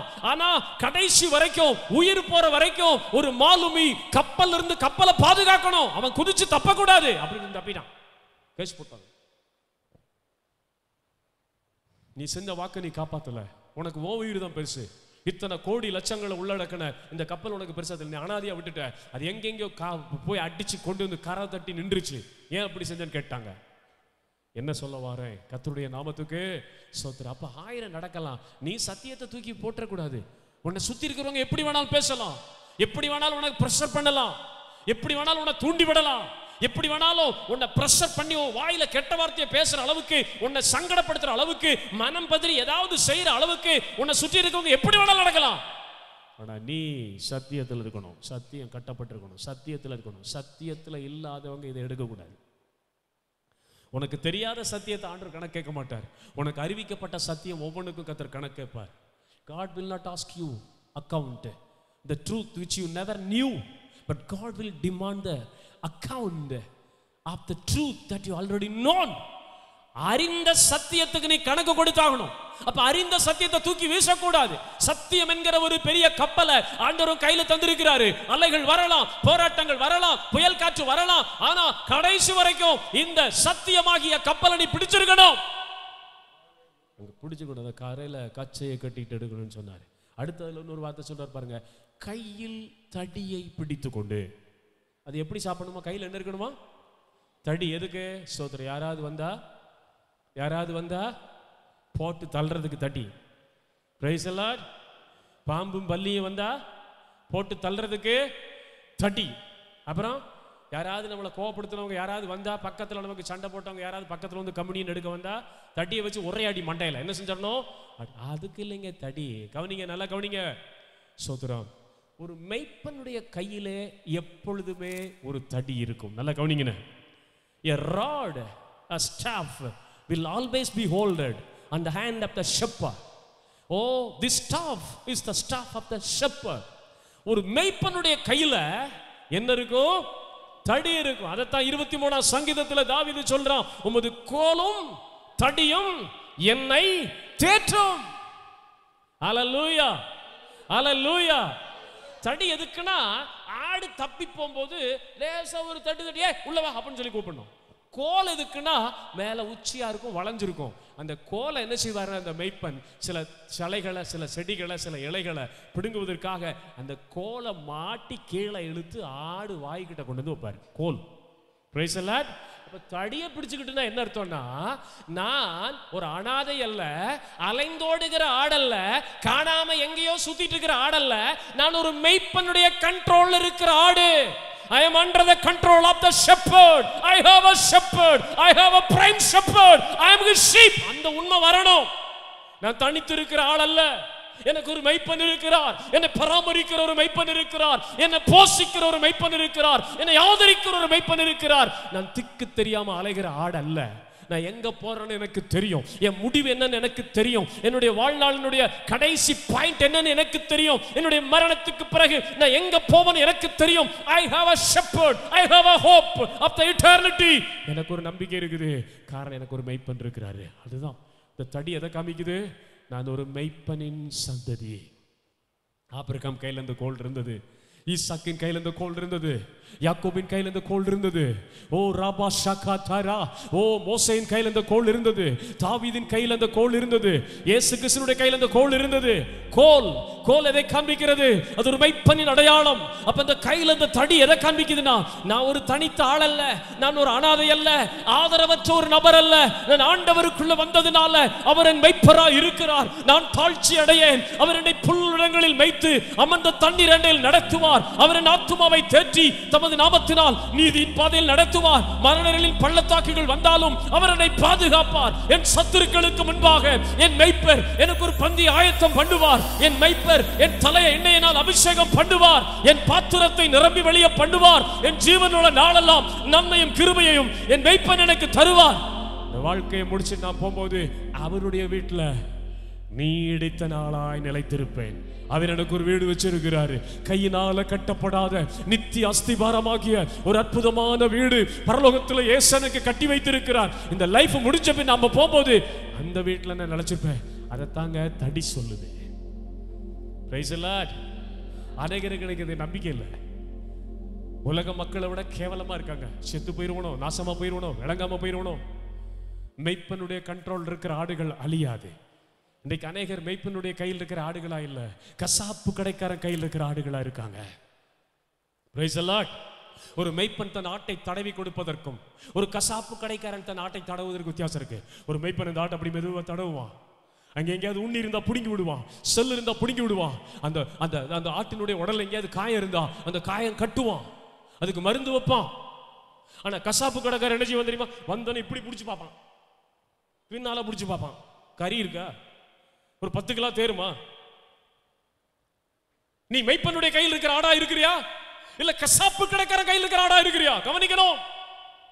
Are you somebody in the hands of a shepherd or are you somebody in the hands of the butcher? கசாப்பு கடைக்கார கையில போய் சிக்கனேனா அவன் உன்னை தடவுறதுக்கு வித்தியாசம் இருக்கு. அவன் எதுக்கு தடவான? எவ்வளவு கறி இருக்கு, அடிச்சு போட்டா எவ்வளவு தேரும், அடிச்சு போட்டா எவ்வளவு தேரும். தொடக்கறி நல்லா இருக்கா, லைன் கறி, முதுகு கறி நல்லா இருக்கா, ஒரு 10 கிலோ தேருமா? ஒரு நாளும் கசாப்பு கடைக்கார கையில சிக்கன ஆட்ட போல ஆயிராத. Never give your life in the hands of the butcher. கசாப்பு கடைக்கார கையில போய் சிக்கிறாத. துண்டு துண்ட வெட்டி தொழிய உரிச்சு ரத்தத்தை எடுத்து ஒவ்வொன்றையும் வித்துருவான். மெய்ப்பனுடைய கையில மெய்ப்பன் அடித்தாலும் காயம் கட்டுவார். மெய்ப்பன் அடித்தாலும் பராமரிப்பார். மெய்ப்பனுடைய அடிகள் உன்னை அழிக்கிறதுக்கல்ல, உன்னை பாதையிலிருந்து திருப்புறதுக்கு. மெய்ப்பனுடைய அடிகள் உன்னை சாகடிக்கிறதுக்கல்ல, உன்னை சத்தியத்தின் பக்கமா நடத்துவதற்கு. Be there a shepherd in the hands of a shepherd. Be a sheep in the hands of the shepherd, not be the sheep in the hands of the poacher. கசாப்பு கடைக்காரன் வெளிய விட்டுறாத. அப்ப இது எதை காமிக்குது? I have a shepherd. எனக்கு ஒரு மெய்ப்பன் இருக்கிறார், ஒரு நித்திய மெய்ப்பன், ஆடுகளுக்காக ஜீவனை கொடுத்த மெய்ப்பன், என்னை நித்தியத்துக்குள் கொண்டு போய் சேர்க்கிற மெய்ப்பன். நான் தனியத்த ஆள் அல்ல, நான் அனாதை அல்ல, எனக்கு ஒரு மெய்ப்பன் இருக்கிறார். இந்த நம்பிக்கை கர்த்தருடைய நாமத்துக்கு சோதரர். எத்தனை சொல்லிட்டேன்? ஆறுதான் வந்திருக்கா? கர்த்தருக்கு மகிமை, ஆண்டவருக்கு மகிமை உண்டாவதாக. கடைசியாக என்னாகமம் 9ஆம் அதிகாரம் 13ஆம் வசனம். இந்த லாஸ்ட் பாயிண்ட், நீங்க இந்த பரிசுத்த திருவிருந்து எடுக்க விடும்போது நீங்க மனசுல வைக்க வேண்டிய கடைசி என்னாகமம் 9ஆம் அதிகாரம் 13ஆம் வசனத்துல என்ன போட்டிருக்கு? என்னாகமம் 9:13 என்ன போட்டிருக்கு? படிங்க சோதர, சத்தமா படிங்க. என்னாகமம் 13:9. அப்பொழுது இல்ல 9:13, ஒருவன் சுத்தமுள்ளவனும் பிரயாணம் போகாதவனுமாய் இருந்தும் பஸ்காவை ஆசரிக்காதே போனால் அந்த ஆத்துமா குறித்த காலத்திலே கர்த்தரின் பலியை செலுத்தாதபடியினால் தன் ஜனத்தாரில் இராமல் அறுப்புண்டு போவான். அந்த மனிதன் தன் பாவத்தை சுமப்பான். நல்லா கவனிக்கணும், குறித்த காலத்திலே. முக்கியமான வார்த்தை. On the right time you have to serve the table of God. சரியான காலத்தில் நீ அதை அனுசரிக்கணும். Praise the Lord. இன்னைக்கு என்னன்னா, திருவிருந்து இருக்குன்னு தெரியும், ஒரு வாரத்துக்கு முன்னாலே தெரியும், ஆனா இருக்குன்னு தெரிஞ்சும் வாயில வந்ததெல்லாம் பேசிக்கிட்டு, சண்டை போட்டுக்கிட்டு, கெட்ட வார்த்தை பேசிக்கிட்டு, சபிச்சுக்கிட்டு, ஜெபம் பண்ணாம, கர்த்தருடைய வசனத்தை வாசிக்காம இங்க வந்து நிற்கும் போது பரிசுத்தம் இல்லாம இதை எடுக்காதீங்க அப்படின்னு போதகர் சொல்லும் போது, சரி போனா போயிட்டு போகுது, அடுத்த மாசம் ஃபர்ஸ்ட் வீக் வரும்ல. எப்படி? இன்னைக்கு எடுக்காம போனா போயிட்டு போகுது, அடுத்த மாசம் ஃபர்ஸ்ட் வீக் வரும்ல. அப்ப உனக்கு குறிக்கப்பட்ட இந்த நாள், இந்த பஸ்காவை ஆசரிக்கும்படி, இந்த பரிசுத்த திருப்பந்தியை அனுசரிக்கும்படி உனக்கு குறிக்கப்பட்ட இந்த நாள், இந்த மணி வேளையில அதற்குரிய ஆயத்தத்தோட, அதற்குரிய பயத்தோட நீ வராம போனா போயிட்டு போகுது, அடுத்த மாசம் எடுத்துக்கலாம் சொல்லி அதை காலம் தாழ்த்துவேனா, நீ இந்த பரிசுத்த திருவிருந்திற்கு கொடுக்கப்பட வேண்டிய முக்கியத்துவத்தை கொடுக்காமல் அதை காலில் கீழே போட்டு மிதிக்கிற. என்ன சொல்லுது? If you don't serve the right time, நீ குறித்த காலத்துல அதை நீ செய்யலைனா, பைபிள் போடுது, you will be cut off. நீ அறுப்புண்டு போவாய், சபையிலிருந்து அறுப்புண்டு போவாய், தேவ சன்னிதானத்திலிருந்து அறுப்புண்டு போவாய், தேவ மகிமையின் பிரசன்னத்திலிருந்து அறுப்புண்டு போவாய், ஜீவ புஸ்தகத்திலிருந்து உன் பேர் அறுப்புண்டு போகும். அப்ப அந்த நாளுக்கு நீ ஆயத்தமா இருக்கணும். ஒவ்வொரு நாளும் நீ ஆயத்தமாயிட்டே இருக்கணும். ஆனா என்ன எக்ஸம்ஷன்? யாரோ ஒருத்தன் செத்துட்டான், ஒரு சுத்தம் இல்லாமல் ஆயிடுச்சு, காலையில் தீட்டாயிட்டேன்யா, இன்னைக்கு காலையில் என் சரீரத்தில் எனக்கு வழக்கப்படி சில தீட்டு உண்டாயிட்டு, ஆகியனால அதை எடுக்கலைன்னு சொன்னால் ஓகே, நோ ப்ராப்ளம். அல்லது ஒரு அவசரமான பிரயாணம், அவங்க செத்து போயிட்டாங்க, இவங்க செத்து போயிட்டாங்க, கண்டிப்பாக நான் போகணும், நான் தான் முக்கியமான ஆள்னு ஒரு அவசரமான பிரயாணம் எதுவும் இருந்தால் நீ போகலாம். அப்படி இல்லாத பட்சத்தில், நார்மலாக இருக்கிற பட்சத்தில், குறித்த காலத்தில் கர்த்தருடைய பஸ்கா பலியை நீ அனுசரிக்க வராவிட்டால், பைபிள் இஸ் வெரி கிளியர். இந்த மாதத்திலே எடுக்க வேண்டிய, இந்த மாதத்திலே குறிக்கப்பட்ட நேரத்திலே, குறிக்கப்பட்ட நாளிலே அனுசரிக்கப்பட வேண்டிய இந்த பலியை நீ அனுசரிக்காம, நான் இன்னைக்கு ஆயத்தமா வரல, சண்டை போட்டுட்டேன், அப்படி பேசிட்டேன், இப்படி பேசிட்டேன், வம்படியா பண்ணிக்கிட்டேன், அதனால அடுத்த மாசம் எடுத்துக்கிறேன்னு சொல்லி இதை நீ அனுசரிக்காம விடுவேனா, you will be cut off. Praise the Lord. Hallelujah. Hallelujah. Hallelujah. ஆமென். அப்ப ஒவ்வொரு மாதத்தையும் நீங்க தவற விடக்கூடாது. உங்களுக்கு நமக்குன்னு ஒரு மாதத்தை கர்த்தர் வைத்திருக்கிறார். மாதத்தினுடைய ஃபர்ஸ்ட் ஆராதனை நாள்ல நமக்கு ஒரு டைமை கொடுத்துருக்கிறாரு. நீங்க அதுக்கு ஆயத்தமா வரணும். மனம் திரும்பி ஞானஸ்நானம் எடுத்து சபைக்குள்ள இருக்கிற பிள்ளைகள் ஆயத்தமா வரணும். அது தெரிஞ்சுக்கிட்டே நீ வண்டமானைக்கு, கடந்த வாரமெல்லாம் கண்டமானைக்கு ஒரு ஜெபம் இல்லாம, ஒரு பரிசுத்தம் இல்லாம வாழ்க்கை இஷ்டப்படி வாழ்ந்து அக்கிரமத்தில் சேர்ந்து அப்புறம் இங்க வந்து சத்தியம் வரும்போது ஐயோ எடுத்து அடி வாங்கிடுவேன்னு சொல்லி அதை நீ தவற விடுவாயானால், உனக்காக காத்து கொண்டிருக்கிற தேவனுடைய போஜன பந்தியை, தேவனுடைய திருப்பந்தியை அசட்டையாய் அற்பமாய் எண்ணி அடுத்த மாதம் பார்த்துக்கலாம் சொல்லி தவற விடுவேனா, you are bring a cut off on your life, on your family, on your children, on your offsprings. அப்படி கொண்டு வர கர்த்தருடைய நாமத்துக்கு ஸ்தோத்திரம். அப்ப என்னெல்லாம் சொன்ன சொல்லுங்க பார்க்கலாம் மறுபடியும். 7 காரியங்கள் பரிசுத்த திருவிருந்து அனுசரிக்கப்படும் போது நீங்க மனசுல வைக்க வேண்டிய 7 காரியங்கள். ஞானசானம் எடுத்தவங்களாம் அதை ஞானசானம் எடுத்தவங்களாம் கிளியரா எழுதியிருக்கணும். இதை கேட்பேன், சும்மா விளையாட்டு இல்லை. நம்பர் 1, நீங்க இயேசுவை நினைவு கூறும்படி இதை செய்யணும். யாரையோ நினைச்சிட்டு இருக்க கூடாது. ஸ்தோத்திரம். அல்லேலூயா. கண்டவனையும் நினைச்சுக்கிட்டு கண்டவளையும் நினைச்சுக்கிட்டு இதில் கை வைக்க கூடாது. யாரை நினைக்கணும்? இயேசு செய்த தியாகத்தை நினைக்கணும். அல்லேலூயா சொல்லுங்க. இயேசு பட்ட பாடு. அதனால தான் பாடல்கள்லாம் பாடுறோம். நேற்று கூட அருமையான மகள் இந்த திருவிருந்துனாவே சித்தப்பா இந்த பாட்டை தான் பாடுவார் அப்படின்னு சொல்லி சிரிச்சுக்கிட்டு இருந்தா. அதுக்கு பாஸ்டமா சொன்னாங்க, பழைய பாட்டவே பாடாதீங்க, இப்போ அப்டேட்டாக எத்தனையோ பாட்டு வந்திருக்கு, அதை பாடுங்கன்னு. எனக்கு பழசில் தான் ஒரு இனிமையே தெரியுது. நாங்கள்லாம் பழைய கிறிஸ்தவர்கள். நாங்கள்லாம் we are not updated, we are already up to date. கர்த்தருடைய நாமத்துக்கு ஸ்தோத்திரம். அல்லேலூயா, அல்லேலூயா, அல்லேலூயா. அவர் சொன்னார், என்னை நினைவு கூறும்படி, அவரை நினைக்கும்படி, உச்சம் தலைந்து உள்ளங்கால் வர அவர் பட்ட பாடுகள், அவர் சிந்தின ரத்தத்தின் சொட்டுகள், அவருடைய ஒவ்வொரு காயத்தையும் நினைக்கணும். முதுகுல பட்ட அந்த சவுக்கடியை நினைக்கணும். சிலுவையில சுமந்து தோல் புயங்கள் சரிந்து போன அந்த தியாகத்தை நினைக்கணும். கால்கள் கைகள்ல பாய்ந்து போன அந்த ஈட்டிய ஆணியை நினைக்கணும். விலாவ குத்தப்பட்ட அந்த ஈட்டியை நினைக்கணும். நான் தான் இந்த மாதிரி பாடுபடணும், எனக்காக அந்த நீதிபரன் பாடுபட்டாரே, அதை நீங்க நினைக்கணும். இரண்டாவதாக, உங்களுக்காக செலுத்தப்பட்ட விலை கிரயம், the high cost that was given unto you. உனக்காக செலுத்தப்பட்ட விலை கிரயம் இருக்கா? கர்த்தருடைய நாமத்துக்கு ஸ்தோத்திரம். உங்களுக்காக செலுத்தப்பட்ட விலை கிரயத்தை நினைக்கணும். அப்போ பாவத்துக்கான விலையை என்னால செலுத்த முடியாது. பாவம் மன்னிப்பை பெற்றுக்கொள்றது இன்னைக்கு என்னென்னமோ செய்யறாங்க. ஸ்தோத்திரம். காசிக்கு ஓடுறான், கன்னியாகுமரிக்கு ஓடுறான், வேளாங்கண்ணிக்கு ஓடுறான். எங்கடா போன? முடியெடுக்க போனேன். எங்கே போனேன்? கன்னியாகுமரியில். அப்போ நாங்கள் இப்போ ஏன்டா உயிரை கொடுத்த சாமிக்கு மயிரையாடா கொடுப்பீங்க? எப்படி? எங்கே போனால்? முடி நேர்ச்சி போட்டிருக்கேன். எதுக்கு? நேர்ச்சி கடன் போட்டிருக்கானா முடிய, அதனால முடி எடுக்க போனானா. ஸ்தோத்திரம். உயிரை கொடுத்த சாமிக்கு எதை கொடுக்க போறான்? வேண்டாங்க. கர்த்தருடைய நாமத்துக்கு ஸ்தோத்திரம். விலைக்கிரயத்தை நினையுங்கள். உங்களுக்காக செலுத்தப்பட்ட ஒவ்வொரு சொட்டு ரத்தத்தை நினையுங்கள். அது இரண்டாவது. மூணாவது, சத்துருவுக்கு பழி தீர்த்த நாள். அல்லேலூயா. உன்னை அடிமைப்படுத்தி ஒடுக்கி வைத்த பொல்லாத சத்துருடைய சேனைகளை அவர் ஜெயித்தார். உன்னை வேதனைப்படுத்தி சங்கடப்படுத்தி உன் வாழ்க்கையை கசப்பாக்கின பொல்லாத வல்லமைகள் மேல் தமது கோபத்தை வரவிட்டு அவைகள் மேல் பழியை வாங்கினார். சத்துருவுக்கு பழி தீர்த்த நாள். அதை நீங்க நினைக்கணும். மூணாவதாக, புளிப்பில்லாத அப்பம். நினைச்சபடியெல்லாம் வரக்கூடாது. ஒரு பரிசுத்த அனுபவத்தோட, ஒரு பரிசுத்த ஆயத்தத்தோட உலகத்தின் எல்லா அருவருப்புகளை விட்டுட்டு வரணும். ஸ்தோத்திரம். அல்லேலூயா. எதுல விவரமா இருக்கணும் அதுல விவரமா இருக்கணும். எதுல கபடு இல்லாம இருக்கணுமோ அங்க கபடு இல்லாம இருக்கணும். ஒரு சின்ன குழந்தையை போல நம்ம இருக்கணும். அது புளிப்பில்லாத அப்பம். நாலாவது, கசப்பான கீரை. எப்பயுமே ரட்சிக்கப்படுறதுக்கு முன்னால உன் வாழ்க்கையில நீ சந்தித்த கசப்புகளை நினைக்கணும். எவ்வளவு மனங்கசந்த வாழ்க்கை, எப்படி செத்து போனன்னு இருந்த ஒன்ன கிருபையா ரட்சித்து ஆண்டவர் கொண்டு வந்தாரு. அந்த கசப்பு, அடிமைத்தனத்தின் கசப்பை நினைக்கணும். ஐந்தாவதாக, கச்சை கட்டிக்கொண்டு சத்தியம் என்னும் கச்சைக்குள்ள இருக்கணும். சத்தியத்தின் கண்ட்ரோல நீ இருக்கணும். ஹல்லேலூயா. ஏழாவதாக, தடி. கர்த்தருக்கு ஸ்தோத்திரம். தடி எதை காண்பிக்கிறது? நான் ஒரு மெய்ப்பனின் சந்ததி, எனக்கு ஒரு மெய்ப்பன் இருக்கிறார். நான் தனித்து கிடக்கிற ஆடல்ல, காணாமல் போன ஆடல்ல, என் மெய்ப்பன் என்னை நடத்துகிறார். ஸ்தோத்திரம். ஹல்லேலூயா. I have a shepherd who takes care of me nice. என்னை பராமரிக்கிற ஒரு மெய்ப்பன், நான் அனாதை அல்ல அப்படிங்கிறது.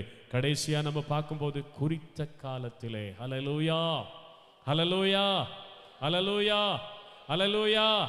இப்போ திருவிருந்து காயத்தமாக வந்திருக்கிறவங்க மாத்திரம் எந்திரிச்சுனுங்க. திருவிருந்தை முடிச்சு நம்ம காணிக்கை எடுத்து முடிக்க போகிறோம். கர்த்தருக்கு ஸ்தோத்திரம். ஹல்லேலூயா. இந்த செய்தியை உங்களுக்கு நான் வாட்ஸ்அப்பில் வேர்ல்ட் ரிவைவல் மிஷன் குரூப்பில் போட்டுருவேன். நீங்கள் அதிலிருந்து என்ன செஞ்சுக்கங்க, பாயிண்ட் எடுத்துக்கங்க. கர்த்தருடைய நாமத்துக்கு ஸ்தோத்திரம். Why we have to be so vigilant when we come closer to the table of God, the Holy Communion. என்னது சொல்றது, இந்த பரிசுத்த திருவிருந்தை அனுசரிக்கும் போது நாம் கை கொள்ள வேண்டிய 8 lessons.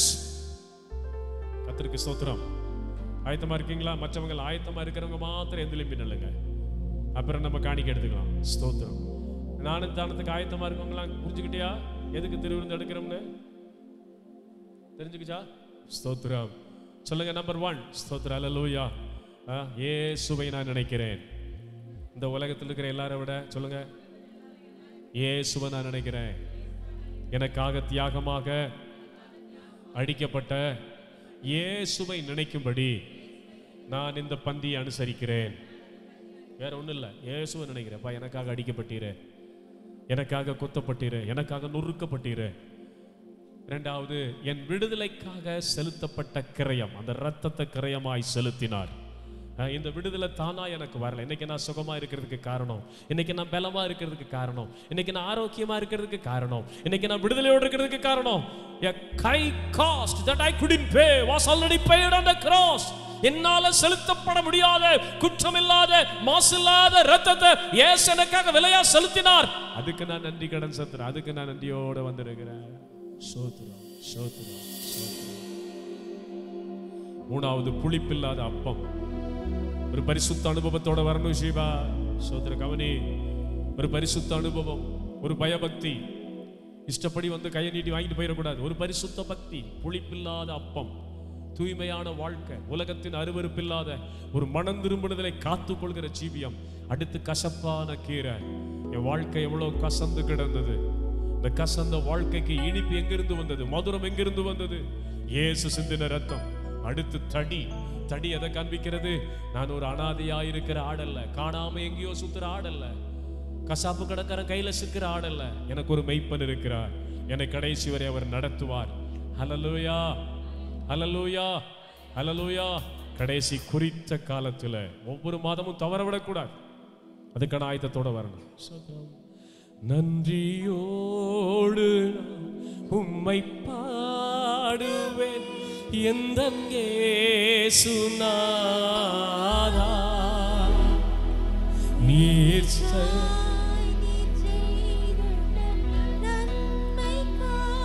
என்றும் நன்றி செலுத்திடுவே. நன்றியோடு நான் உம்மை பாடுவேன் எந்தன் இயேசுநாதா.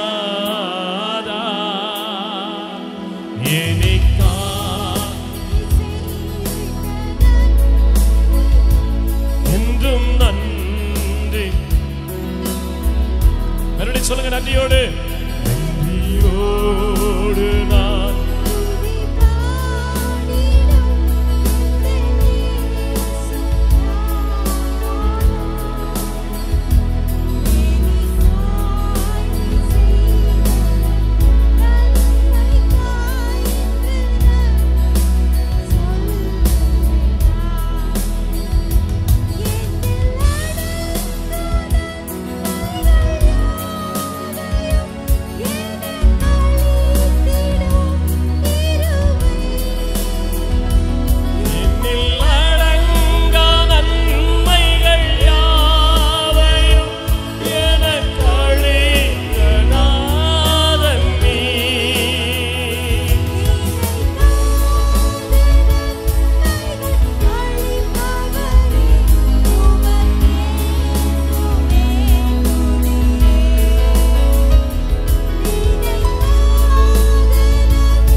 எனக்காய் நீர் செய்திட்ட நன்மைக்காய் என்றும் நன்றி கூறுவேன் நான். நன்றியோடு, நன்றியோடு நான் உம்மை பாடுவேன் எந்தன் இயேசுராஜனே.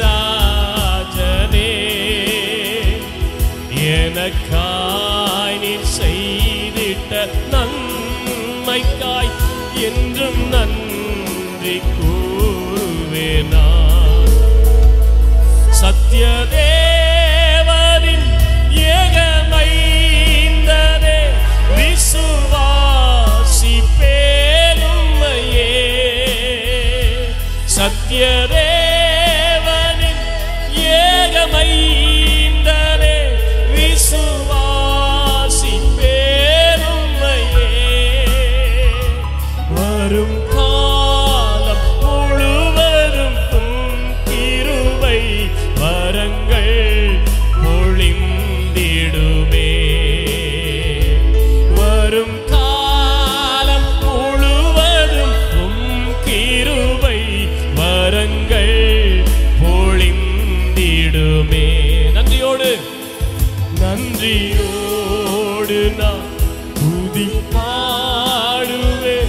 எந்தம் இயேசுராஜனே எனக்காய் நீ செய்திட்ட நன்மைக்காய் என்றும் நன்றி கூறுவேனா நன்றியோடு நான் உம்மை பாடுவேன் எந்தம் இயேசுநாதனே எனக்காய் நீ செய்திட்ட நன்மைக்காய் என்றும் நன்றி கூறுவேனா முழங்கால்கள் யாவும் முடங்குமே உந்தன் திவ்ய பிரசன்னத்தால் முழங்கால்கள் யாவும் முடங்குமே உந்தன் திவ்ய பிரசன்னத்தினால் முற்றும் மூடிய என்னை காப்பவரே உமக்கே என்றும் துதியே முற்றும் மூடிய என்னை காப்பவரே உமக்கே என்றும் துதியே நன்றியோடு உம்மை பாடுவேன் எந்தன் இயேசுராஜனே எனக்காய் நீர் செய்திட்ட நன்மைக்காய் என்றும் நன்றி கூறுவேனா நன்றியோடு நான் துதி பாடுவேன் எந்தன் இயேசுராஜனே எனக்காய்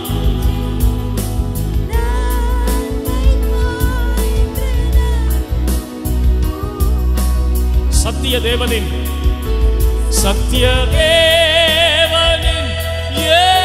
ஏகமைந்தவே விசுவாசிப்பேன் உம்மையே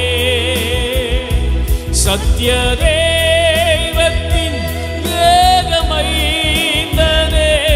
விசுவாசிப்பேன் உம்மையே வரும் காலம் முழுவதும் உம் கிருபை வரங்கள் என்றும் பொழிந்திடுமே வரும் காலம் முழுவதும் உம் கிருபை வரங்கள் பொழிந்திடுமே நன்றியோடு உம்மை பாடுவேன் இந்த இயேசுராஜனே எனக்காய் நீர் செய்திட்ட நன்மைக்காய் என்றும் நன்றி கூறுவேனா நன்றியோ கடைசி ஸ்டென்ஸா கலக்காதே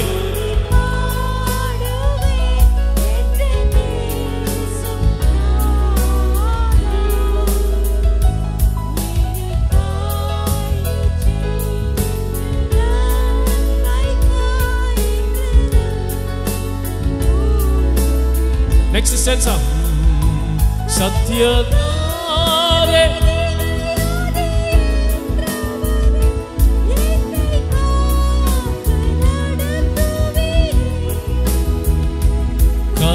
கலங்காவே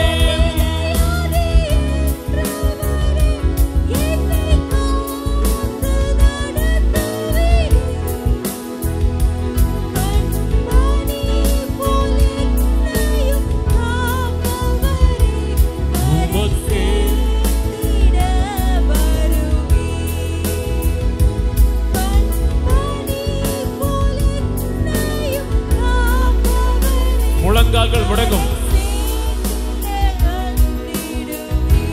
நன்றியோடு உம்மை பாடுவேன் எந்த இயேசுராஜனே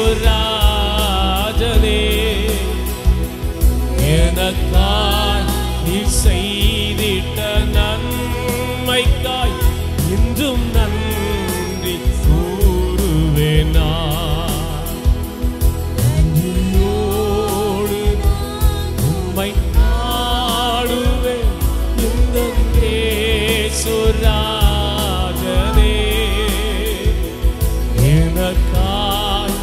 செய்திட்ட நன்மைக்கா என்றும் நன்றி கூறுவேனா.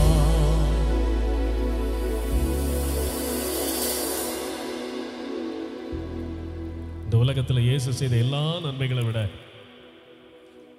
பெரிய ஒரு நன்மை, அவர் உனக்காக உன்னுடைய பாவத்துக்காக தண்ணீரை ஊற்றுவது போல சொட்டு சொட்டா சிந்தப்பட்ட ரத்தம் தான் பெரிய நன்மை. எப்படி கண்ண மூடி கைகளை உயர்த்தி, இயேசு எனக்கு செய்த நன்மைகள் நினைக்கும் போதே சொல்லுங்க, இயேசு எனக்கு செய்த நன்மைகள் நினைக்கும் போதே நன்றி கொண்டென் மனம் பாடிடுமே ஸ்தோத்திர கானத்தின் பல்லவிகள். நன்றி கொண்டென் மனம் பாடிடுமே ஸ்தோத்திர கானத்தின் பல்லவிகள். இயேசுவே இயேசுவே எந்தன் பிரியமே, நீர் போதும் என் வாழ்விலே. எத்தனை பேர் சொல்லுவீங்க இயேசுவே இயேசுவே எந்தன் பிரியமே, நீர் போதும் என் வாழ்விலே.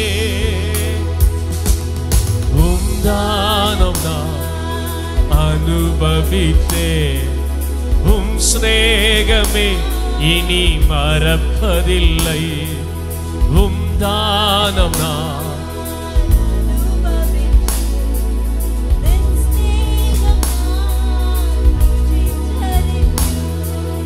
இயேசு எனக்கு செய்த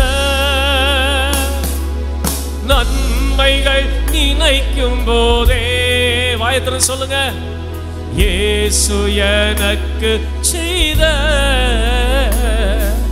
நன்மைகள் நினைக்கும் போதே நன்றி கொண்டேன் மனம் பாடுமே.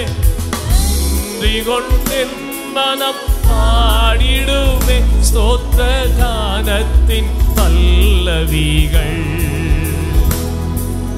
நன்றி கொண்டென் மனம் பாடிடுமே ஸ்தோத்திர கானத்தின் பல்லவிகள். ரெண்டு கை உயர்த்தி சொல்லுங்க, இயேசுவே எந்தன் பிரியமே, நீர் போதும் என் வாழ்விலே. உள்ளத்தின் ஆழத்திலிருந்து இயேசுவே எந்தன் பிரியமே, நீர் போதும் என் வாழ்விலே. உம்தானம் நான் அனுபவித்தேன், உம் சிநேகமே நான் ருசித்தறிந்தேன். உம்தானம் நான் அனுபவித்தேன், உம் சிநேகமே நான் ருசித்தறிந்தேன். இயேசுவே உந்தன் அன்பை ஏற்க நான் தள்ளிவிட்டேன். இயேசுவே உந்தன் அன்பை ஏற்க நான் தள்ளிவிட்டேன். அன்று நான் அந்நியனாய் அநாதை போல் அலைந்தேன், இன்றோவும் சொந்தமானே. அன்று நான் அந்நியனாய் அநாதையாய் அலைந்தேன், இன்றோவும் சொந்தமானேன். ரெண்டு கை உயர்த்தி சொல்லுங்க, இயேசுவே எந்தன் பிரியமே, நீர் போதும் என் வாழ்விலே.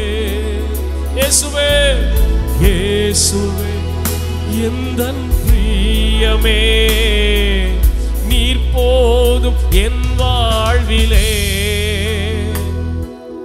உம்தானம் நான் அனுபவித்தேன், உம் சிநேகமே நான் ருசிச்சறிந்தேன்.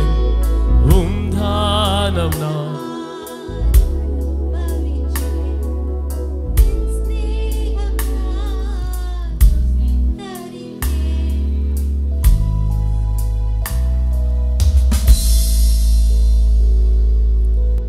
அவர் காட்டி கொடுக்கப்பட்ட அந்த ராத்திரி அப்பத்தை எடுத்து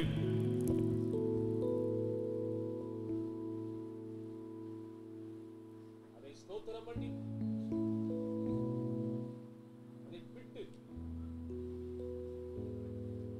இது உங்களுக்காக பிற்கப்படுகிற என்னுடைய சரீரமாயிருக்கிறது,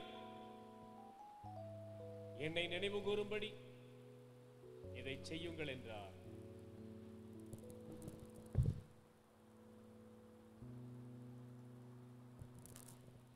அந்தபடியே அவர் பாத்திரத்தையும் எடுத்து, இது உங்களுக்காக சிந்தப்படுகிற என்னுடைய புதிய உடன்படிக்கைக்குரிய இரத்தமாயிருக்கிறது, இதை பானம் பண்ணுங்கள், என்னை நினைவு கூறும்படி இதை செய்யுங்கள் என்றார்.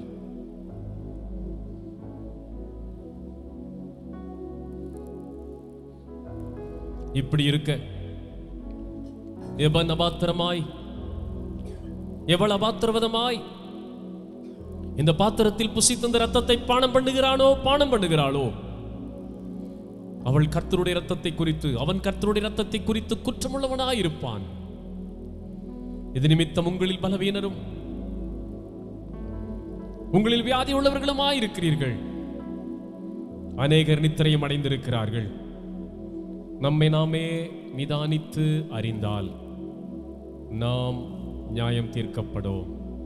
எல்லாரும் ஒரு நிமிஷம் ஸ்தோத்திரம் பண்ணி ஜெபம் பண்ணுங்க. இந்த 7 காரியங்களை நினைவுல கொண்டு வாங்க. இது பாரம்பரிய சடங்கல்ல.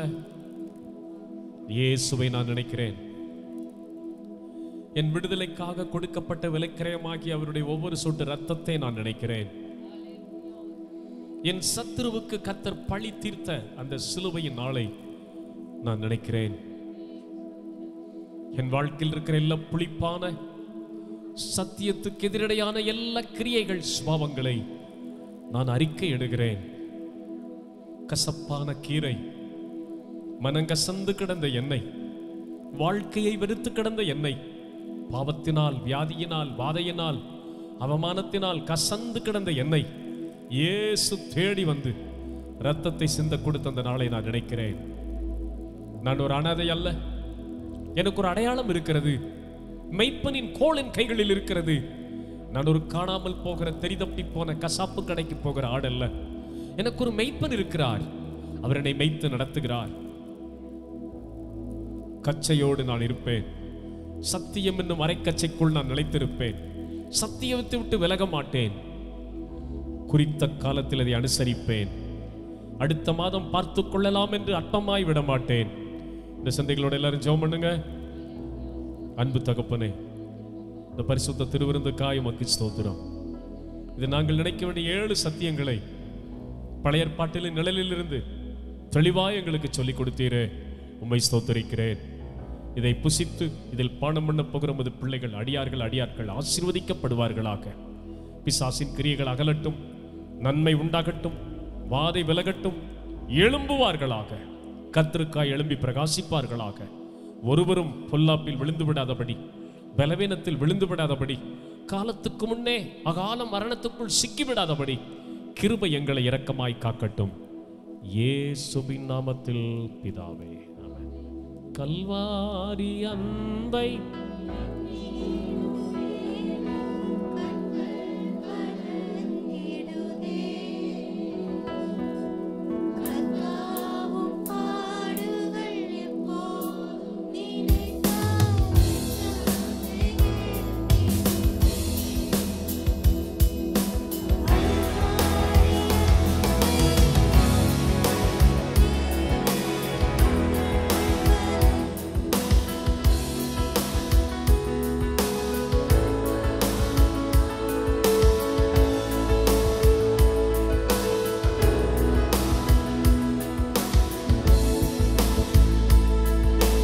கேட்சமனே பூங்காவினில்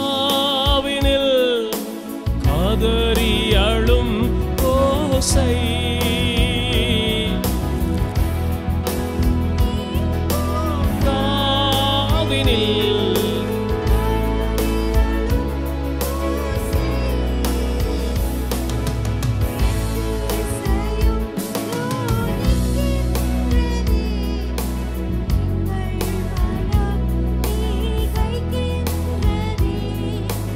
கண்கள் கலங்கிடுதே, எங்கள் கண்கள் கலங்கிடுதே. கல்வாரி அன்பை எண்ணிடும் வேளை கண்கள் கலங்கிடுதே.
எல்லாம் சேர்ந்து சொல்ல, என் ஆத்துமாவே கர்த்தரை ஸ்தோத்திரி, என் முழு உள்ளமே அவருடைய பரிசுத்த நாமத்தை ஸ்தோத்திரி. என் ஆத்துமாவே கர்த்தரை ஸ்தோத்திரி. கர்த்தர் செய்த சகல உபகாரங்களையும் மறவாதே. பிதாவாகிய தேவனுடைய அன்பும் குமாரனாகிய கிறிஸ்துவனுடைய கிருபையும் பரிசுத்த ஆவியானுடைய அன்னுடைய ஐக்கியமும் நம் அனைவரோடும் உலகத்தில் அவருடைய வருகை ஆசையாசையை எதிர்பார்த்து கொண்டிருக்கிற சகல பரிசுத்தவான்களோடும் இன்றும் என்றும் சதா காலங்களிலும் இருந்து நடத்துவதாக. ஹல்லேலூயா சொல்லுவோம். ஹல்லேலூயா, ஹல்லேலூயா, ஹல்லேலூயா. அப்படி உட்காருங்க.